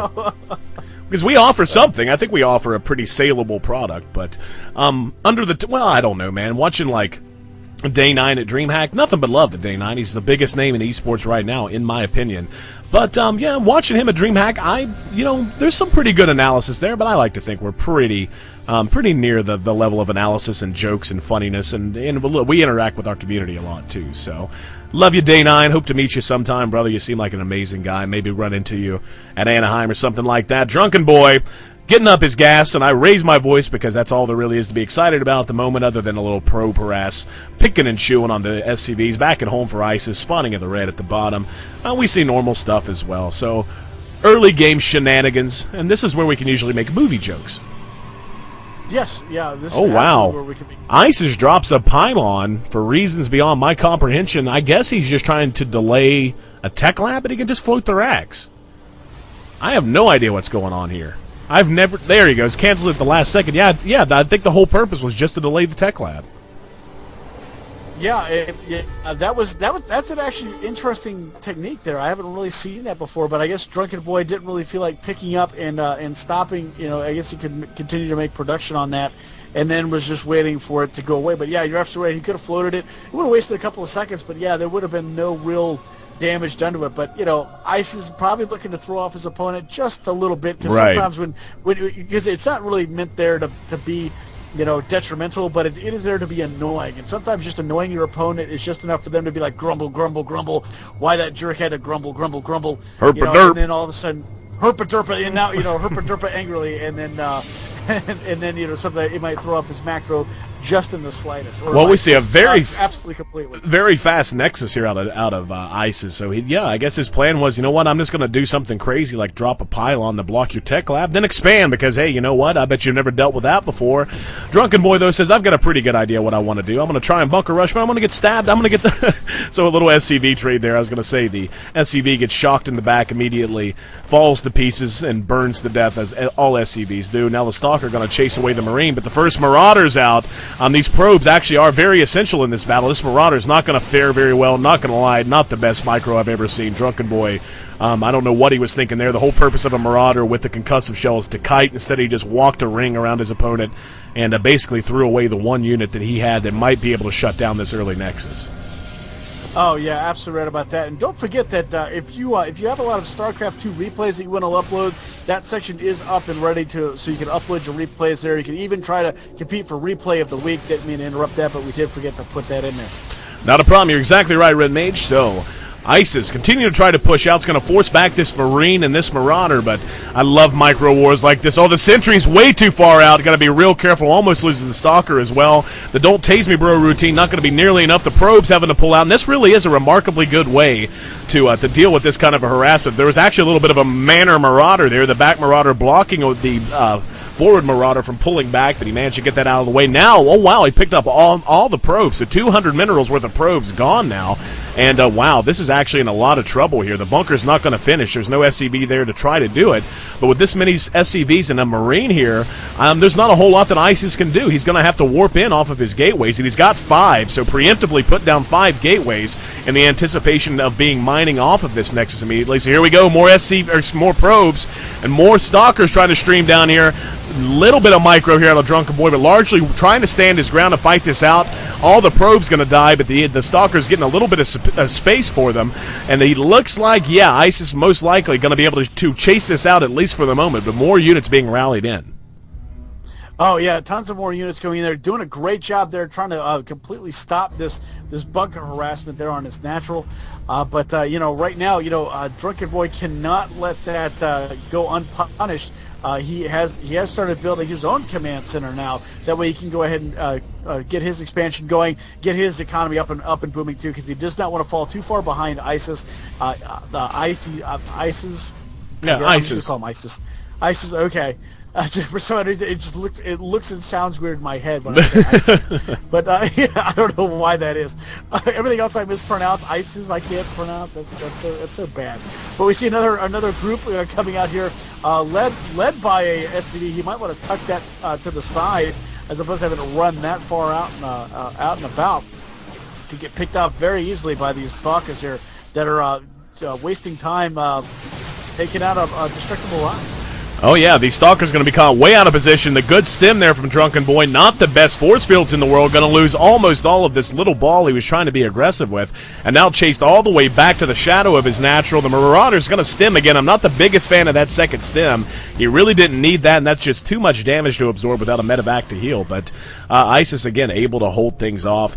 And right now, Drunken Boy, he's a bit behind. He's morphing the command center into the orbital command before he floats it down to his natural. But still, he's been on one base for way too long. ISIS, on the other hand, starting to secure himself a probe lead up to 65 to the 27 of his opponent. His income going to spike very, very soon. And he's got the gateways back at home to produce 5 at a time as well. And I'm sure he's looking to take a tech route at some point. Oh yeah, hopefully he'll start progressing up there as soon as he can, as soon as he can free up some minerals. With all this back and forth that's going on right now, it looks like they're going to try to concentrate more on the individual units. But we just see Combat Shield now coming into play. Looking at the production tab, and just another little small force there by ISIS is trying to put as much little pressure on early. Way early stem there by Drunken Boy, going to run in and try and catch this off guard, and he actually does a pretty good job. He's going to be able to pick off 2 Zealots and 1 of the Stalkers. Looks like he wants to continue to push, does not want this pylon to complete, and the concussive shell really coming into play now, keeping ISIS from withdrawing effectively. 1 more Stalker and 1 more Zealot fall, and now ISIS is going to have to run all the way back home. Going to take another stem for him to catch him, and yeah, probably a good call there by Drunken Boy instead of trying to stem and run in and basically force all of his units into the red health. Just going to hang back and play defensively as he takes his own expansion. So a lot of back and forth here on Test Bug. I'm loving it. Yeah, lots of great little mid-game, early game aggression, mid-game aggression coming in here, and that's exactly what you want to see in any matchup. You always want to see some sort of back and forth, because that really stresses your macro to the test to see if you can continue to keep up these little battles here and there, and then still continue to produce units, produce structures, and not get overly supply blocked. Both of these guys doing a pretty good job of that. Drunken Boy has fallen into a supply block now and then, but he's been able to stay on top of it for the most part. But this is absolutely where something like the Omega Divisional is really key, where you can see this level of play all the way around. Oh, yeah, absolutely. So Drunken Boy going to take another command center now as there's an engagement in the middle. A couple of force fields went off. Doesn't look like it caught too much, but Drunken Boy is going to be forced back, not feeling like that's where he wants to engage. And there's already a pylon planted up here by ISIS. He's actually going to begin warping in here. So it looks like he's maybe going to try and do a little sandwich action here on the army of Drunken Boy, catch him out of position and coming in at funny angles. And this is really where that early economy is beginning to kick in a little bit for ISIS. He's beginning to outproduce his opponent. Drunken Boy's not too terribly far behind because of the mules and so forth, but when we look at the harvester count, he actually is 11 behind. So he's going to have to do something. And right now the supply is dead even at 84, but a lot of that I think has to do just with the power of the gateway units and the way they match up with a small medic marine marauder ball. So as the medevacs are out now, your girl's on the field, and I haven't seen a Banshee tonight. That upsets me.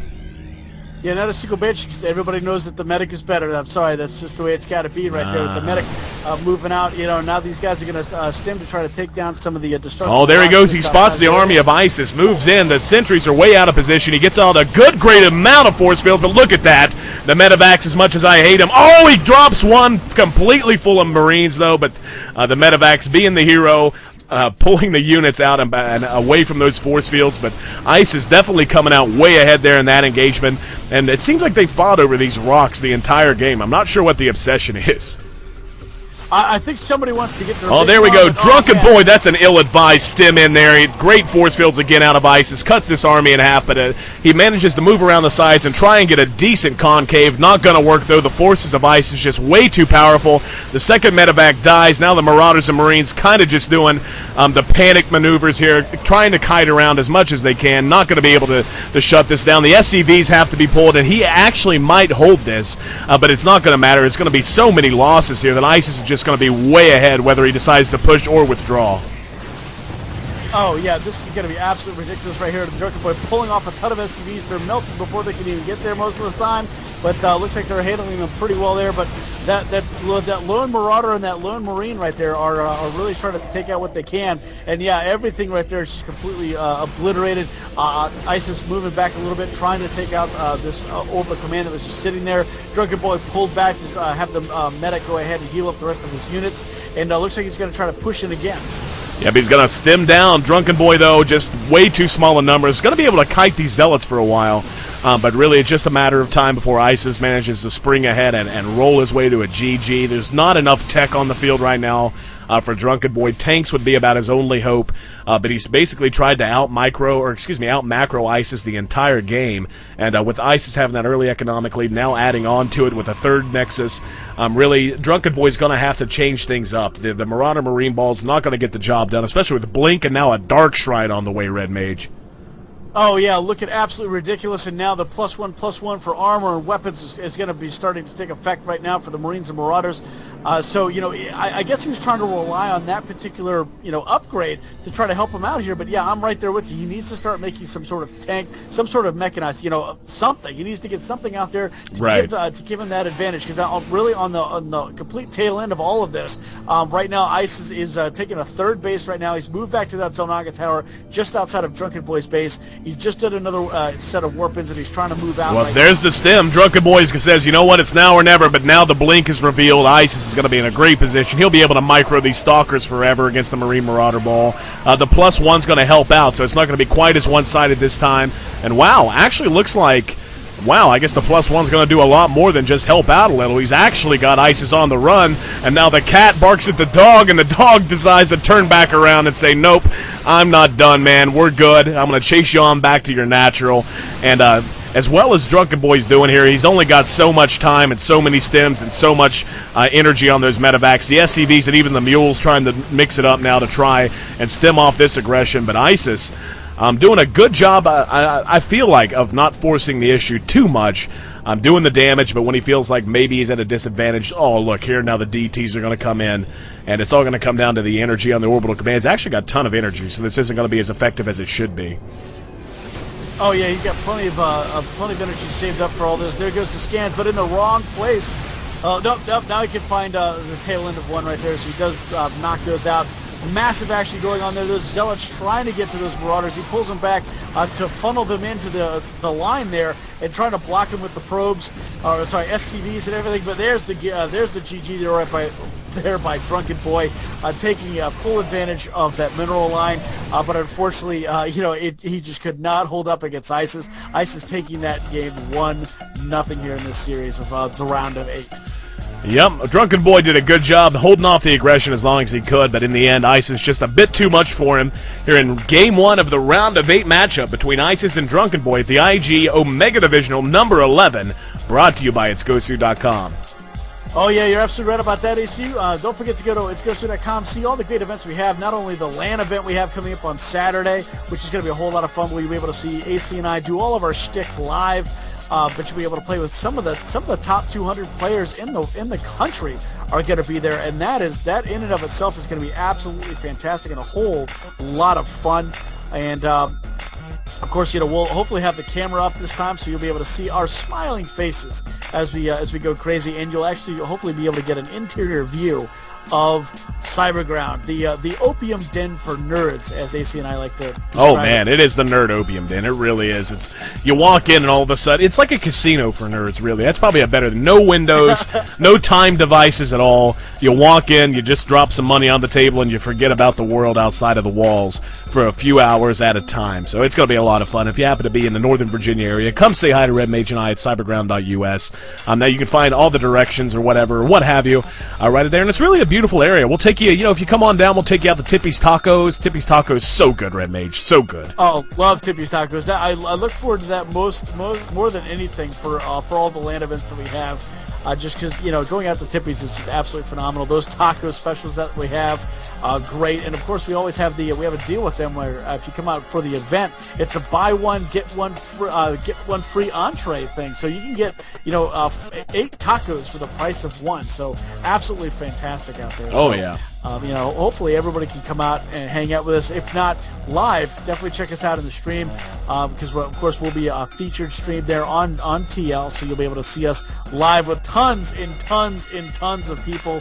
I know the last time we shot up about 500-600 viewers, and then we had a great time, as AC and I always do when we're doing something live. Oh yeah, it's always a blast, man. We get the big flat screen set up in front of us. We've got our casting station, which I'm not gonna lie, man, we got a pretty baller ass casting station, and we get that set up there in the back of Cyberground. We got the big flat screen with all the nerds huddled in front of it, some sitting on the couches, some standing behind, some even sitting in the ground, watching all the amazing games. So, gonna be a whole lot of fun. More amazing games on the way tonight, though. ISIS and Drunken Boy in Game 2. MLG Shakura's Plateau gonna be the site, and Drunken Boy gonna try to battle back after really. The more I thought about it, it was the delay on the +1/+1 that I think really set Drunken Boy back there. You saw how well he was able to hang on after the 2+1 upgrades finished, but with ISIS pressuring before that, he really just didn't have a chance.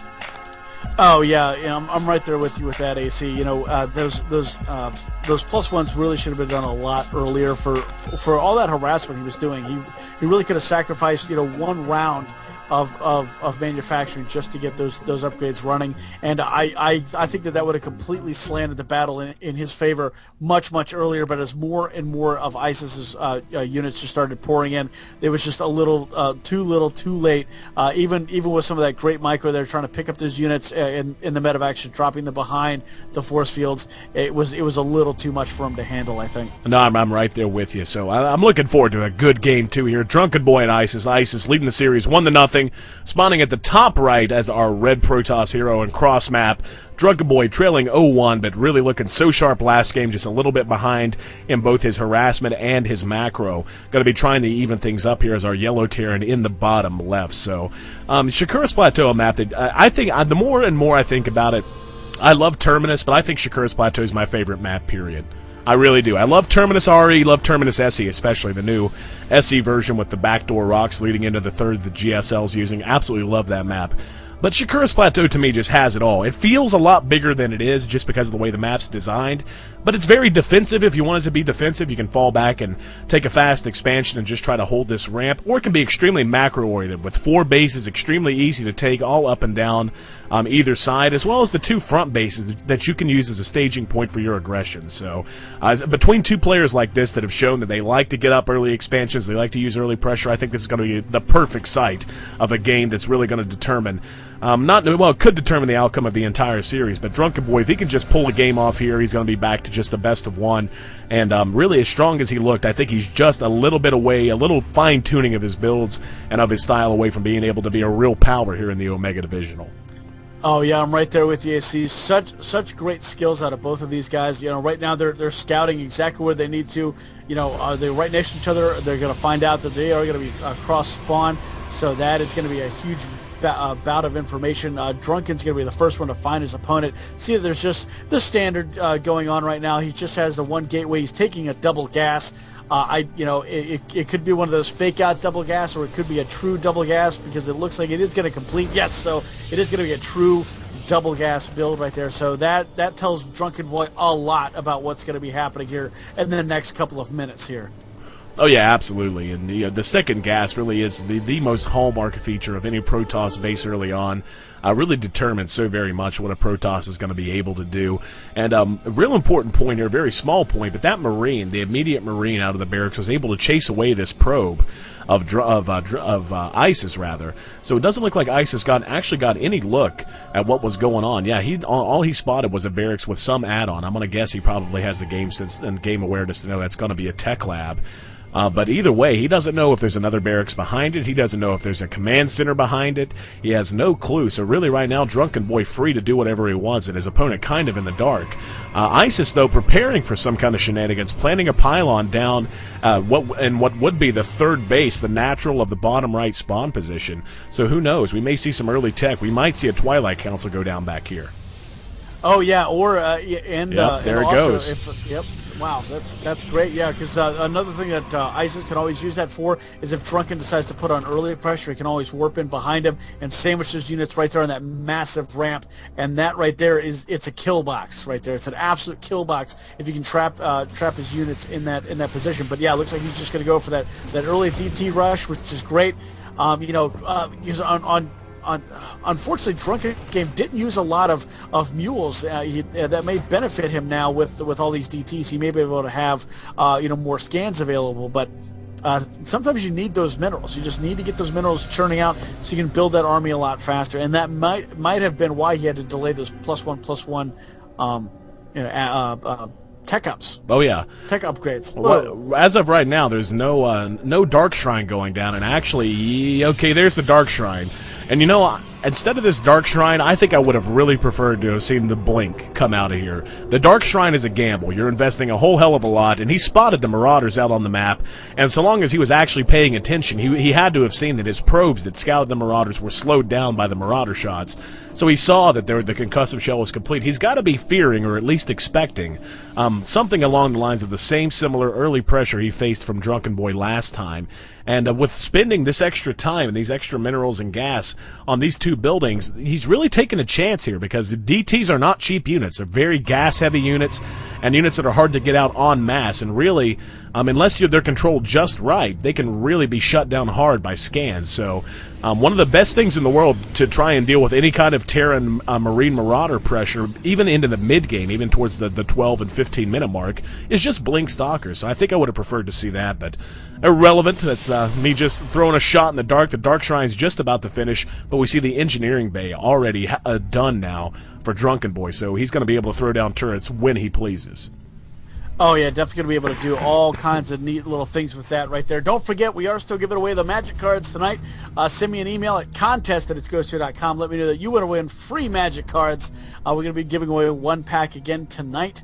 And just let me know that you are a follower of ours on JustinTV/TwitchTV.com. Just include me your nickname, and then it's contest@itsgoes2.com. We're going to try to give away one pack again tonight while we wait for the massive buildup of cards to be given away on Saturday. All right, these DTs are now coming in. Yep, going to make it up the ramp here. No turrets in place yet, and actually, I don't know that Drunken Boy. Oh, he's going to know they're there now. Yeah, immediately the scam, and he forces a scan to be wasted down there. But he's got one up in the main, so now he's going to go to work on these SCVs. One scan's already still in the bank, though, so he's going to be able to shut this down pretty quickly, but not before he loses. Let's see, how many kills does he have? 5 kills on this Dark Templar, up to 6 now, and now going to go to work on the reactor. I love that. Reactor's even better to pick off than Tech Labs. Reactors take so long to build, almost as long as another barracks. Going to be able to take that down, and I don't think Drunken Boy knows that he has another scan. Did he spend it? I guess he spent it on a mule. But yeah, he's going to have another scan available very, very soon. Another Marine going to die. Wow, what a hero DT, up to 9 kills and up to Mentor status. So already we see the missile turret down here at the choke. That's going to shut things down for the moment. And Ice has got a little bit greedy there. Should have just left that one DT up here and allowed it to target down some of these supply depots instead. Drunken Boy able to clean that up. Oh yeah, that was very unfortunate. The one got spotted just as the missile turret finished up. Yeah, he really could have just stayed up here and just finished off the Tech Labs, finished off the supply depots, anything you could have had. It was just a giant smorgasbord. But I guess he wanted to go for all out aggression on the SCV line there. But yeah, it was just absolutely ruined by that. But great sort of response there by Drunken Boy. Immediately threw down the missile turret, tried to make sure that he could throw down the scans down there to make sure that everything was okay. And now all he needs to do is just make sure he defends that area, because if he moves out of that area and another DT slides through, it's not going to matter if he has that missile turret up there. He's going to have to run that army back, waste some more scans, and take away the 250 minerals that he could normally win with that. But oh yeah. Yes. I know you're good, brother. Didn't mean to. I was listening to you opine with your great game knowledge. I absolutely love another DT going to be warped in now. I'm not sure what this is going to be useful for, except maybe clearing these towers, which is a use that's well worth having. So, but really, right now, kind of the tale of the story is Drunken Boy was way ahead in his expansion. But if we go to the workers killed, 9 workers killed for ISIS to the 2 of his opponent. If we go to the income tab, we can see that's almost exactly. Actually, now Drunken Boy beginning to close the gap a little bit. But just a moment ago, that was just about the exact difference between the worker counts. So. That DT rush actually doing a pretty good job of making up a little bit of ground with him getting up his nexus way behind the expansion of his opponent. And Drunken Boy moved out early with the Marines and the Marauders to kind of fake the exact same early aggression he was going to show, and then just pull back and defend. And really a good feint, a good little feint and expand deal there. And ISIS, I like this, being very active with his DT, knows better than to send it up the ramp. That's just asking for a quick death. Instead, just checking all the expansion spots. He's going to plant it down here at the bottom of the ramp and see if he can catch his opponent moving out. Oh yeah, and that's very smart because, well, you know, instead of having an observer, you just have one of your DTs there. Now it can do damage as it runs by, and that's going to force him again to use another scan or try to get out a Raven or do something else. And he might be able to catch this. No, he's not going to be able to see this drop moving out right now, but he is going to see this army move out, and he may just follow it. You know, I don't know if he's going to go for the immediate. Yeah, he's going to go for the immediate death and kill. And there it goes right there. I probably would have put that on a little bit less of an aggressive thing and just kind of moved them along just behind it. And just as soon as they were getting ready to attack, then you go in and kill them. Well, there are going to be Archons on the field here, and following the last major patch of StarCraft, Archons really have taken on a very important role in terms of Marine Marauder versus gateway units. These Zealots do have the leg upgrade. It's going to be great. But Archons are now massive units, as everybody knows. But something that a lot of people don't know, believe it or not, is that massive units and Archons now, they cannot be affected by Concussive Shell. Concussive Shell no longer slows down an Archon. So in terms of trying to deal with a ball of Marauders like this, where they could just kite and a Protoss army, having the leg charge paired with two units that can just absorb a lot of damage and absorb a lot of the concussive shots actually makes it a lot easier for a Protoss to engage a Marine Marauder Terran. Oh yeah, and you know, this drop right there, finally going in right there. Drunken Boy doing a great job, completely stopping all the mining there in the main, trying to take out this Nexus as quickly as he can. A couple of Stalkers and a handful of Zealots coming in with that leg charge, immediately taking out a couple of Marines, having to force them to load up right now and try to get out of dodge, so to speak. Because you know, that was a great pressure right there. Well, he's beginning to push the front a little bit. He shoved his nose up the ramp just to show that he was going to pressure, but instead deciding to pull back. Immediately we see a bunch of pylons going down, and now looks like Drunken Boy has spotted the Twilight Council, so he's going to take that down, maybe run up and take down the Dark Shrine. So even though this isn't crippling or anything, it is a loss of resources and will limit ISIS and what he can do to try to deal with this. Back at home for Drunken Boy, we see everything in the world being researched. We've got the Mobius reactor research done, almost or just beginning, Terran infantry as well as the armory. So, oh, look at this, a warp prism. There's a unit we don't see enough. Yeah, you know, hopefully maybe we'll see a Colossus drop out of it. But oh, yeah, I'd love it. Love it. Use that for that. But you know, Drunken Boy was trying to do yet another drop to get a little bit more of a harassment. Unfortunately, losing two more Marines out of it and taking some damage to the medevac. So it's just having to now sit on the far back right hand side. He really needs to just go ahead and move it somewhere and either to continue to redrop maybe in the natural or just continue to move around with it. Just sitting 4 Marines in the back alley there, not going to do a whole lot for you. At the same time, ISIS is starting to move out on the board. He takes control of the bottom Zelnaga Tower, expanded to that third base right now, and pushing into the third base right now of Drunken Boy. Oh yeah, he's going to push in. This is a bit of a scary army because of the speed legs and the Archons leading the way. But really, it looks like the army count here is just going to favor Drunken Boy so much. Not nearly enough sentries, I don't think, to deal with this well. Really, the hero units are going to be the Templar. The Templar have got to land good storms, otherwise this is patently going to favor Drunken Boy. Drunken Boy decides to stem in, and there's a great storm catching the heart of all these units. So much damage on these Marauders. The good number of medevacs they're going to try and heal up, but I think right now is when ISIS needs to push. He landed some great storms and really crippled that army. So here we go. He's going to have to stem again to get away, but oh, another good storm going to catch the heart of these units, but they're able to get out of the way. Such great control by ISIS, just forcing, toying almost with Drunken Boy, forcing him all over the map. Looks like this is going to be cleaned up, but given the advantage that Drunken Boy had before that engagement, really this has been a great performance by ISIS, and now he's going to move in with these Stalkers to try and finish things up, but looks like Drunken Boy is going to be able to hold. Oh yeah, very nice move. He was moving a couple of those Marauders into the medevacs as they were taking some serious damage, trying to get them out of the fight, and then dropping them back down once they had time to get a little bit more energy to heal them up. So very good micro there by Drunken Boy. ISIS was trying to push that, and I can't blame him for that. You know, you want to try to get that as quickly as you possibly can. ISIS definitely looking for some sort of counter push right now. That third base of his is going to get himself a cannon. He's warping in 3 more High Templars right now, trying to build that army back up to its original effectiveness. And you're absolutely right. He was phenomenal with those storms, just one right after the other on top of him, trying to take out as many as he possibly could. Those medevacs were almost drained completely out of energy. Yeah, most of them are still down below 75 or 100. Yeah, there. Well, look at the health bars for the very medevacs too. That's kind of one of the unsung praises of the Psy Storm against an MMM ball is that you're going to catch the medevacs with a lot of it, and you're going to tend to see a lot of damage done. So we see Drunken Boy beginning to move back forward across the map and trying to exert a little bit of pressure on the map. But if he pushes in here, this might go badly for him. It's all going to come down to the High Templar. Wow, actually choosing to use the feedback on the Ghost. That's a great move. Draining him of energy means there's not going to be any EMP to worry about.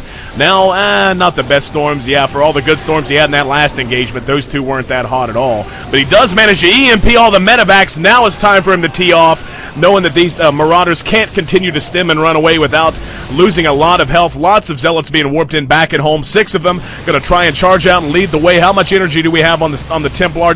Yes, one more storm at least, but he misses kind of badly with that one. The Zealots trying their best to chase down these Marauders who continue to kite around. And wow, Drunken Boy's not going to go home. He says, nope, I'm gonna continue to pressure.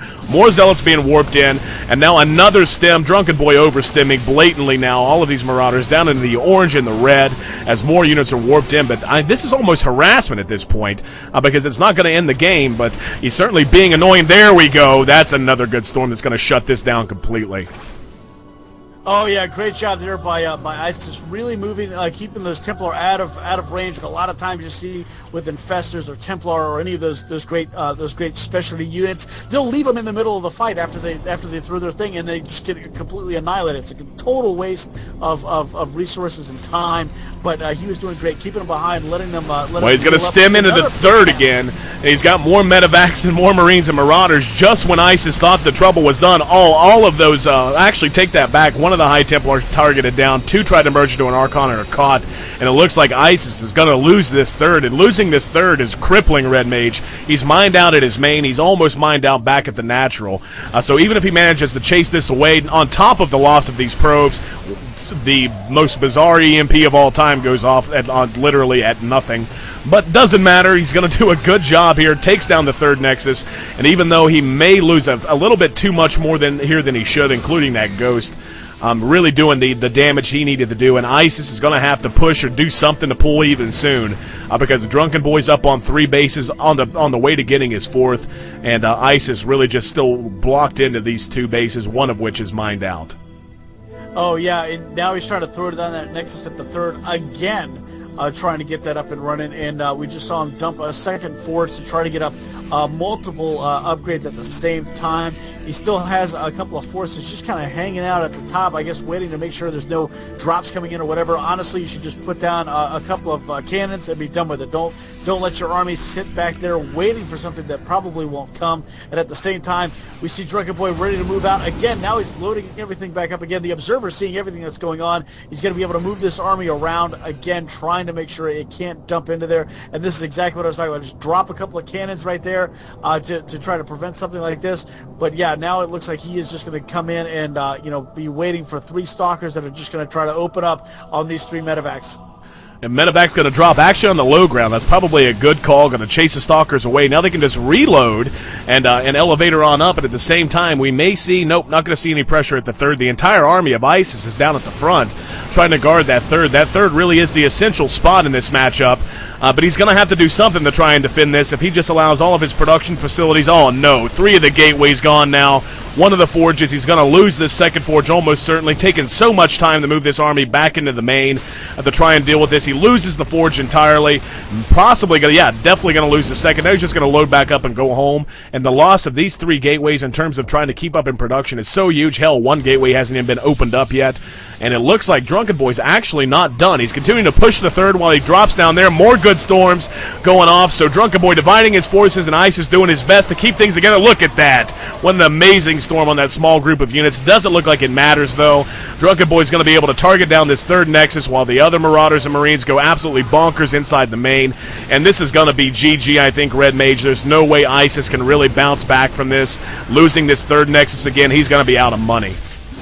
Oh yeah, he's going to be way out of money, and ISIS was doing some great storms so they're having to flash back and forth. He almost kind of neglected everything going on back here to try to defend that third, and as soon as that third dropped, then he put all of his tension on over here, throwing down some great storms, trying to drive off that drop. One of those medevacs barely making away with only 8 health.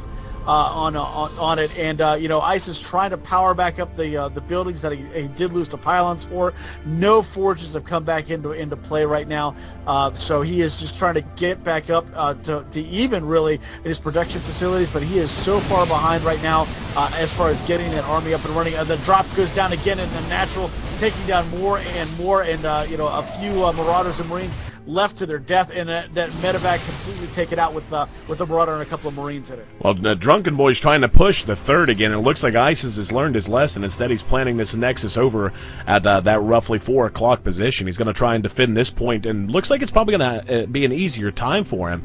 But right now, Drunken Boy is just beelining towards the 200 supply cap, up 160 to the 103 of ISIS. And ISIS now trying to go into the third. Don't mean to interrupt you right there, but he's going in there with that High Templar, stormed a whole bunch of SCVs in that third, and then just drove away with it. Which third? In that warp prism. The bottom, the lower third there for Drunken Boy. Oh, okay, he literally gotcha. dropped a whole bunch of storms, killed off a bunch of SCVs, and then picked it back up and then moved out. I don't know why he didn't try to hit him again, but he had it in there. So right, but. It was the most interesting. I'm just sad I missed it. And see, that's an old, and I know you don't know this. That's actually an old Brood War thing right there. The Psy Storm drop, the Storm drops. Oh, the worst harassment ever in Brood War. But oh really? Oh yeah, without a doubt. Oh, it was so terrible to having to defend that, and doing it was difficult. But defending it was even worse. So, Drunken Boy, oh wow, good feedbacks here on these ghosts. Manages to take one out, the other is sent back home with no energy and almost no health.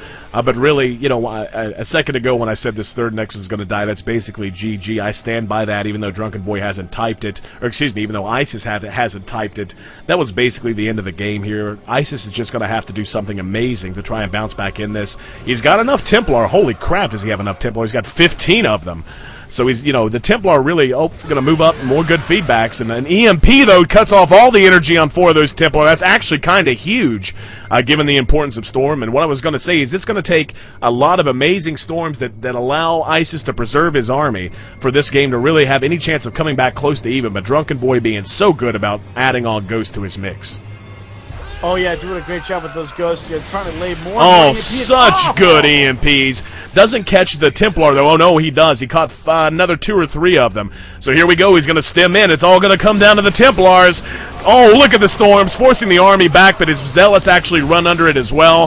So another storm. Wow, look at the storms. But I still think ISIS is taking too much damage. These are the nastiest storms I think I've ever seen, Red Mage.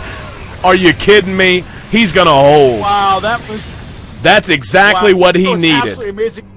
Phenomenal storms, man. Oh. That's exactly what he needed. That's the only way he had any chance of pulling back even close to even here in this matchup, and he just pulled it off. Now all of a sudden, Drunken Boy has some forces, but they're few and far between, and this third is going to have plenty of time to get up and mining. Wow, we're at the 31-minute mark, and I think we might just be seeing basically the start of a brand new game after that engagement. Oh yeah, absolutely right about that. And oh, another good EMP. He's going to catch the Archons. Yeah. Such a good ghost count here. Going to be able to force this ball all the way back. And Drunken Boy doing a great job using the ghost to his advantage as best he can. A late feedback. Not going to be able to do enough. There it is. ISIS says GG. Unfortunately, as good as those storms were, the EMPs were better for Drunken Boy. So Drunken Boy ties the series up 1-1 here at the IG Omega Divisional number 11, brought to you by itsGhostSuit.com.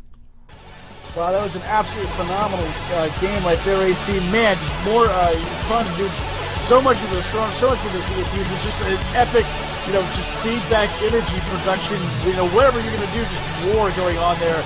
So awesome right there. Could not wait to see what these guys are going to do in the next matchup. They're going to go to Zelnaga Caverns right now. Oh man, I cannot wait to see what kind of damage they're going to do on a little bit smaller of a map with that little bit of room there. Oh, this is going to be phenomenal. These two competitors are probably the two most exciting games that we've watched in a while. I'm not going to lie. It's been It's really that game threw me back to Brood War. It really did. A lot of it came down to landing your spells, and as good as those storms were, I was really convinced ISIS might have pulled things even, but he really made the mistake of deciding to move too far out on the map, and he got a little bit out of position and was just punished viciously by the good EMPs, and Drunken Boy able to seal the deal. By the way, I'm just going to go and pop the music credit up again. I love this song. This is a song called Winter Storm by Machina Supremacy, one of my favorite songs of all time. So definitely go download that. It was released online for free, so you don't even have to buy the thing. And but yeah, Ronald Jenke's Machina Supremacy. Good stuff. So as the Mage in Red said, MLG's El Naga Cavern is going to be the site of Game 3 between Drunken Boy and ISIS, and I can only hope that Game 3 is going to be as epic as Game 2 was. Oh yeah, hopefully it's going to be absolutely phenomenal. With El Naga Caverns, there's so many areas to set yourself up into to put your units in, and great choke points all over the place. So those storms, those EMPs, are going to do some serious damage if these guys decide to go back into that kind of scenario. We could see just an absolute epic storm of storms of EMPs again, and that was probably very exciting. Yeah, I'm right there with you. That was probably one of the most exciting we've seen in a very long time. Edge of your seat excitement right there. Definitely going to be posting that replay up on the new replay section there for itsgosu.com. So yeah, if you have any great replays, if you want a replay of the week right there, if you want to win replay of the week, something like that is absolutely phenomenal. Even if you didn't win, just something. There's so many great storms, great EMPs. Something like that is exactly what we're looking for replay of the week. Or if you do some kind of cool, fancy little design, especially if you write IG with your buildings or any sort of probe marker, we always like that. But yeah, that was phenomenal. So make sure you go to itsgosu.com, take advantage of our forums, our blogs, all that kind of great stuff there, and of course. Don't forget that we are still giving away those Magic cards tonight. One pack of special edition Magic cards going out for the Planeswalker Tournament Deck Series. They were only available at the 2010 New York Comic Convention. We're going to be giving those away. We still have a bunch more packs left to give away, but just one tonight. We're saving up a ton for the Saturday's LAN event at Cybergrounds. If you haven't heard about that event, go to itsgosu.com, click on the events for SC2, and you will see that we have so many great competitors coming out for that. It's going to be absolutely phenomenal. Thanks to our great friend NRG Lucky Fool for setting all that up for us. Putting all that together, and and he's going to be hosting one at Cyberground in the middle of July as well. So that'll be another event that I'll be, of course, participating in for the My Life as a Gosu documentary. Hopefully I will not embarrass myself as badly as I did previously versus Orb. You didn't embarrass yourself. You tried. That's the word. Tried. You tried. That's what you tell the fat kid when he tries to run the obstacle course. But at least he tried. He didn't go inside and fake sick, and eat his bag of Cheetos while he wept to himself. No, he tried, and that does matter. So, anyway, early game shenanigans here. Early game shenanigans. Drunken Boy in the yellow after an amazing game where he absorbed some of the nastiest storms I've seen in a while, especially in an Omega Divisional. Just took that and let it roll off his back and bounce back with some amazing EMPs to secure the victory against ISIS. But ISIS is not a guy to be slept on. He took the first game and dropped the second there to Drunken Boy, so things tied up, and he's looking to secure a second win and a spot in the Final Four. Spawning is our blue Protoss down in the bottom left. So automatically we see one gate, one cybernetic score, normal stuff, but good things to see. Two assimilators, meaning more than likely not going to see a 4-gate. Possibly you're going to see a robotics facility out pretty early. And actually, Drunken Boy is going to do what he's kind of faked like he was going to do a number of times. He's just going to get the command center up right after the first barracks and try to one racks fast expand. Oh yeah, that would be a great thing for him to go ahead and try to do there. Sorry. It's all right. Got a little something in the throat. There. Sorry about that. Not a problem, brother. Get that guy out.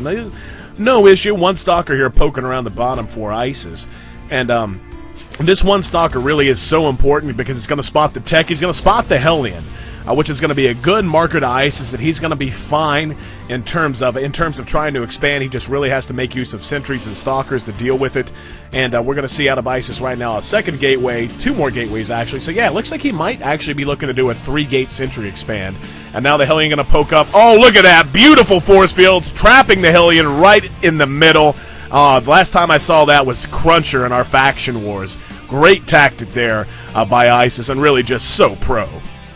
Oh yeah, that right there is like the epitome of micro right there. When you're able to do something like that, you might as well just stick a flag right outside and go baller. Yeah, exactly. like a balls. B-A-W-S. Balls. Like a balls. Anyway, off of that baller little maneuver, Ice is going to take his Nexus, feeling kind of frisky.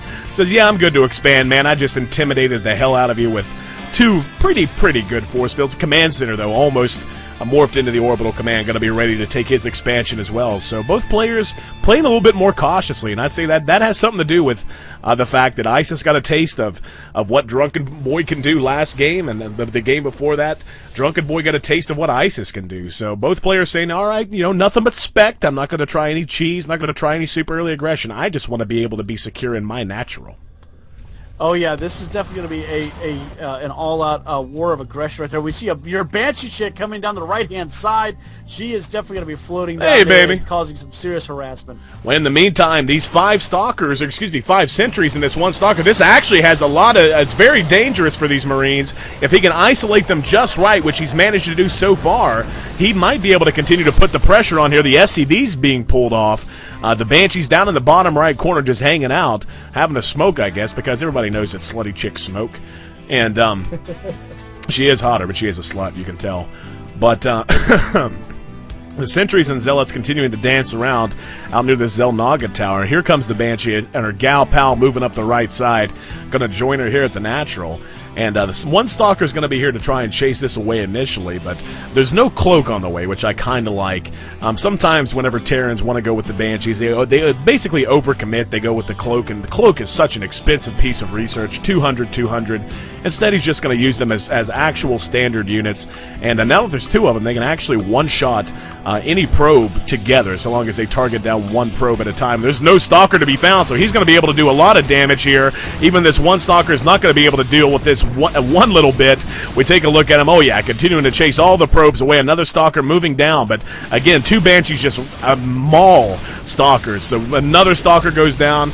Both the Banshees in pretty good shape in terms of health. Another stalker is going to die, and it looks like Isis might have underestimated what it would take. Oh, no, loses 1 Banshee. Bit of a mistake there in terms of micro, but this is actually the non-hero Banshee. This Banshee only has 1 kill. That second Banshee had to have had at least probably 7 or 8. Oh yeah, definitely had to have right in there. Oh, Drunken Boy trying to get too cute with that micro right there. Almost floats it right into a stalker. She'll try to take out more in the main there, and looks like another stalker's going to warp in and clean that up pretty quickly there. So, great job by ISIS to try to contain that damage right there, and Drunken Boy to completely putting on that super good aggression right there, showing that, hey, I don't have to use just Marines and Marauders for it. I can use tech. Watch my tech go. And exactly. Now he's going to get out of Raven just in case there is any sort of crazy DT stuff again. That way, he doesn't have to keep wasting scans. He can continue to drop mules and to just float that Raven around. Also for the PDD, the Raven is like the ultimate machine. Oh, the PDD is so huge. And any sort of a TVP, the tank there going to be, oh wow, the high count of tanks, 4 of them, just evaporating about half of ISIS force. I love this move, by the way, of Drunken Boy. He's going to be building his 3rd command center, wanting to play a macro game, but just the placement of this, of where he's choosing to build it, very low probability that ISIS is actually going to spot this. So he might be caught a little off guard whenever he does finally see a 3rd command center mining at either the gold or this sunken 3rd. But really, both players looking very strong. Going to give it to Drunken Boy, though. With that Banshee harassment coupled with his defensive structure here, I think he's kind of ahead right now. Oh yeah, I'm right there with you. If he can continue to do all the great things he did with those, I don't see a Ghost Academy up right now. I was really expecting him to stick with that great Ghost play that he had. And honestly, I haven't. I'm bummed. I haven't seen anything for High Templar. No, the Templar Archive. There's the Templar Archives. Yep, just completing. So Psystorm goes down immediately. Gonna be chrono boosted as well as the blink. So, Ice is saying, you know what, man, it could have worked last time. It just didn't quite work out. I'm gonna go with the blink stalkers and the High Templar again and rely on Storm. But this time, Drunken Boy's got tanks in the mix. That's gonna confound things a little bit. And this Raven really. And the problem is when you see a Terran with a Raven out, you've got to worry a lot if you're relying on stalkers. 1 or 2 PDDs can really just shut down 1 or 2 full volleys from a stalker ball, and that's often enough to completely change the outcome of a battle.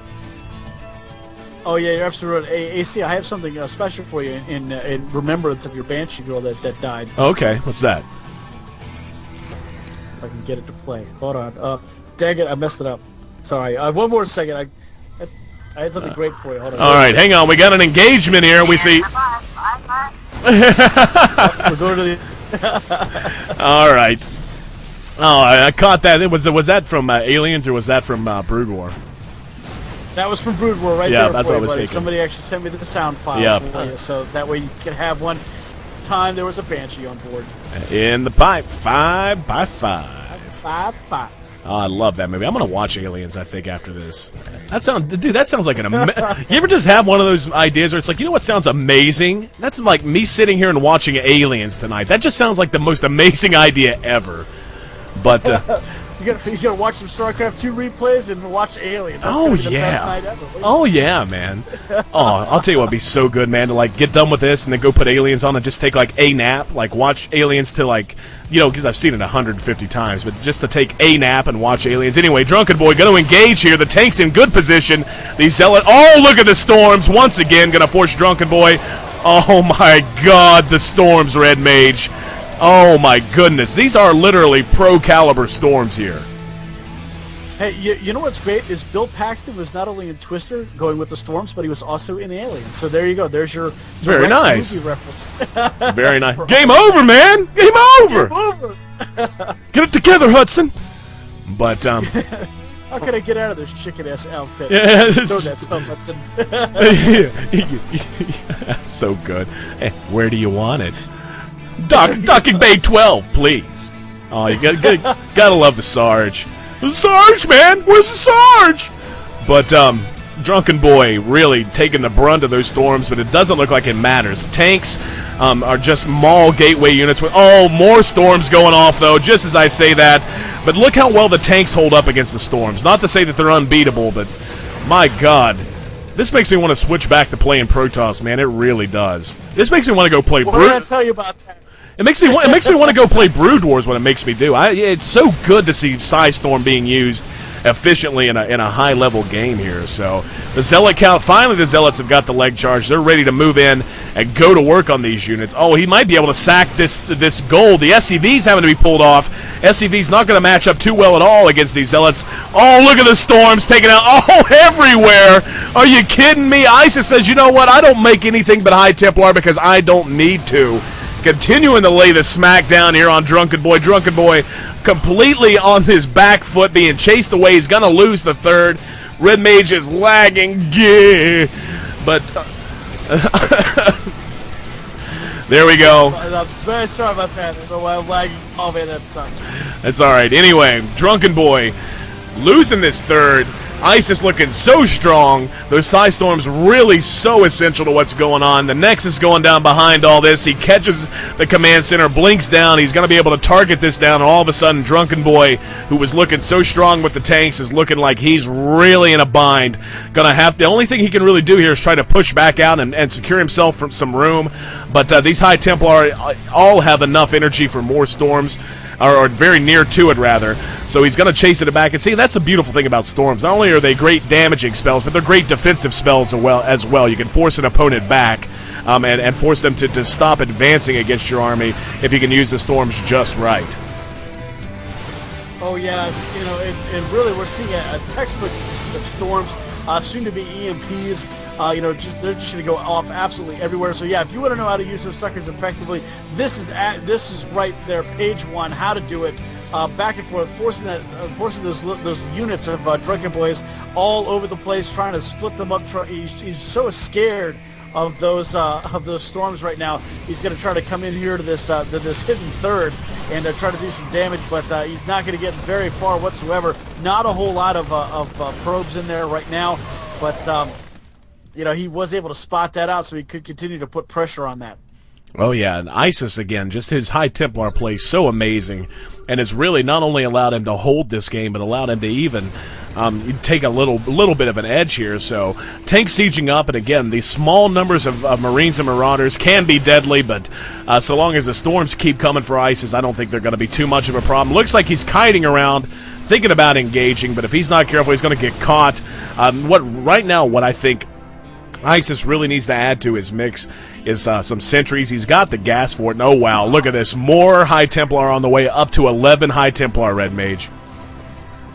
Wow, that is going to be absolutely ridiculous with all that just stored up. He's going to be able to throw down storm after storm. It's if there was a weatherman. Oh, he's going to bring the zealots around the flank. He's actually going to be able to take these tanks out. So getting right in the face of ISIS. There's some more storms all across the line here. Feedback even on the medevacs. Just such disgusting storms.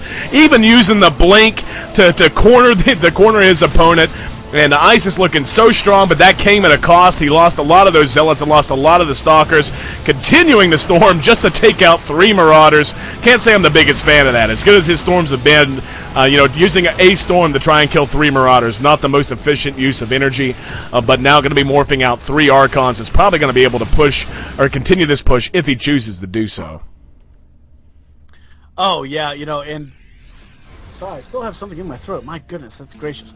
But yeah, he's looking to definitely expand back into that goal right now, trying to throw that down, hoping to continue to expand himself out, trying not to get completely supply blocked, and trying not to run completely out of minerals, as he is about to do in that natural. So, he's got to try to catch up to ISIS, unrelenting economic and storm attacks that he's got going on with all of those archons. And Zealots and Templar. He's just going to completely wreck this gold again. Oh yeah, he moves in, forces the command center to lift and run away. That in itself is damaging for Drunken Boy, who's beginning to just run out of time. He's he's basically having to extend a line of credit just to make the payments to the soldiers' wives, and he doesn't have enough income whatsoever to sustain things. If we go to the income tab, even we can see, the mules are going to keep him alive for a little bit longer, but that can't last forever. He's gonna have to get another base up at some point. And that some point is going to have to be very, very soon. Otherwise, ISIS is just going to be able to beeline to about 150 supply, then A-move his way to victory. Oh, yeah, absolutely right. And, now Drunken Boy is in a position. He's got that one badly damaged medevac with that one Marauder in there. He's going to have to try to set that down no, it looks like ISIS wants to push into this tank line. The Stalkers are going to blink forward and try and push back the Marauders. Actually, the tanks were eaten alive pretty well. There it is, the GG. ISIS going to advance to the Final Four here at the IG Alpha Divisional number 11, brought to you by itsgosu.com. Absolutely right about that, AC. I'm actually going to reset my stuff here real quick because I'm seeming to be lagging out pretty bad.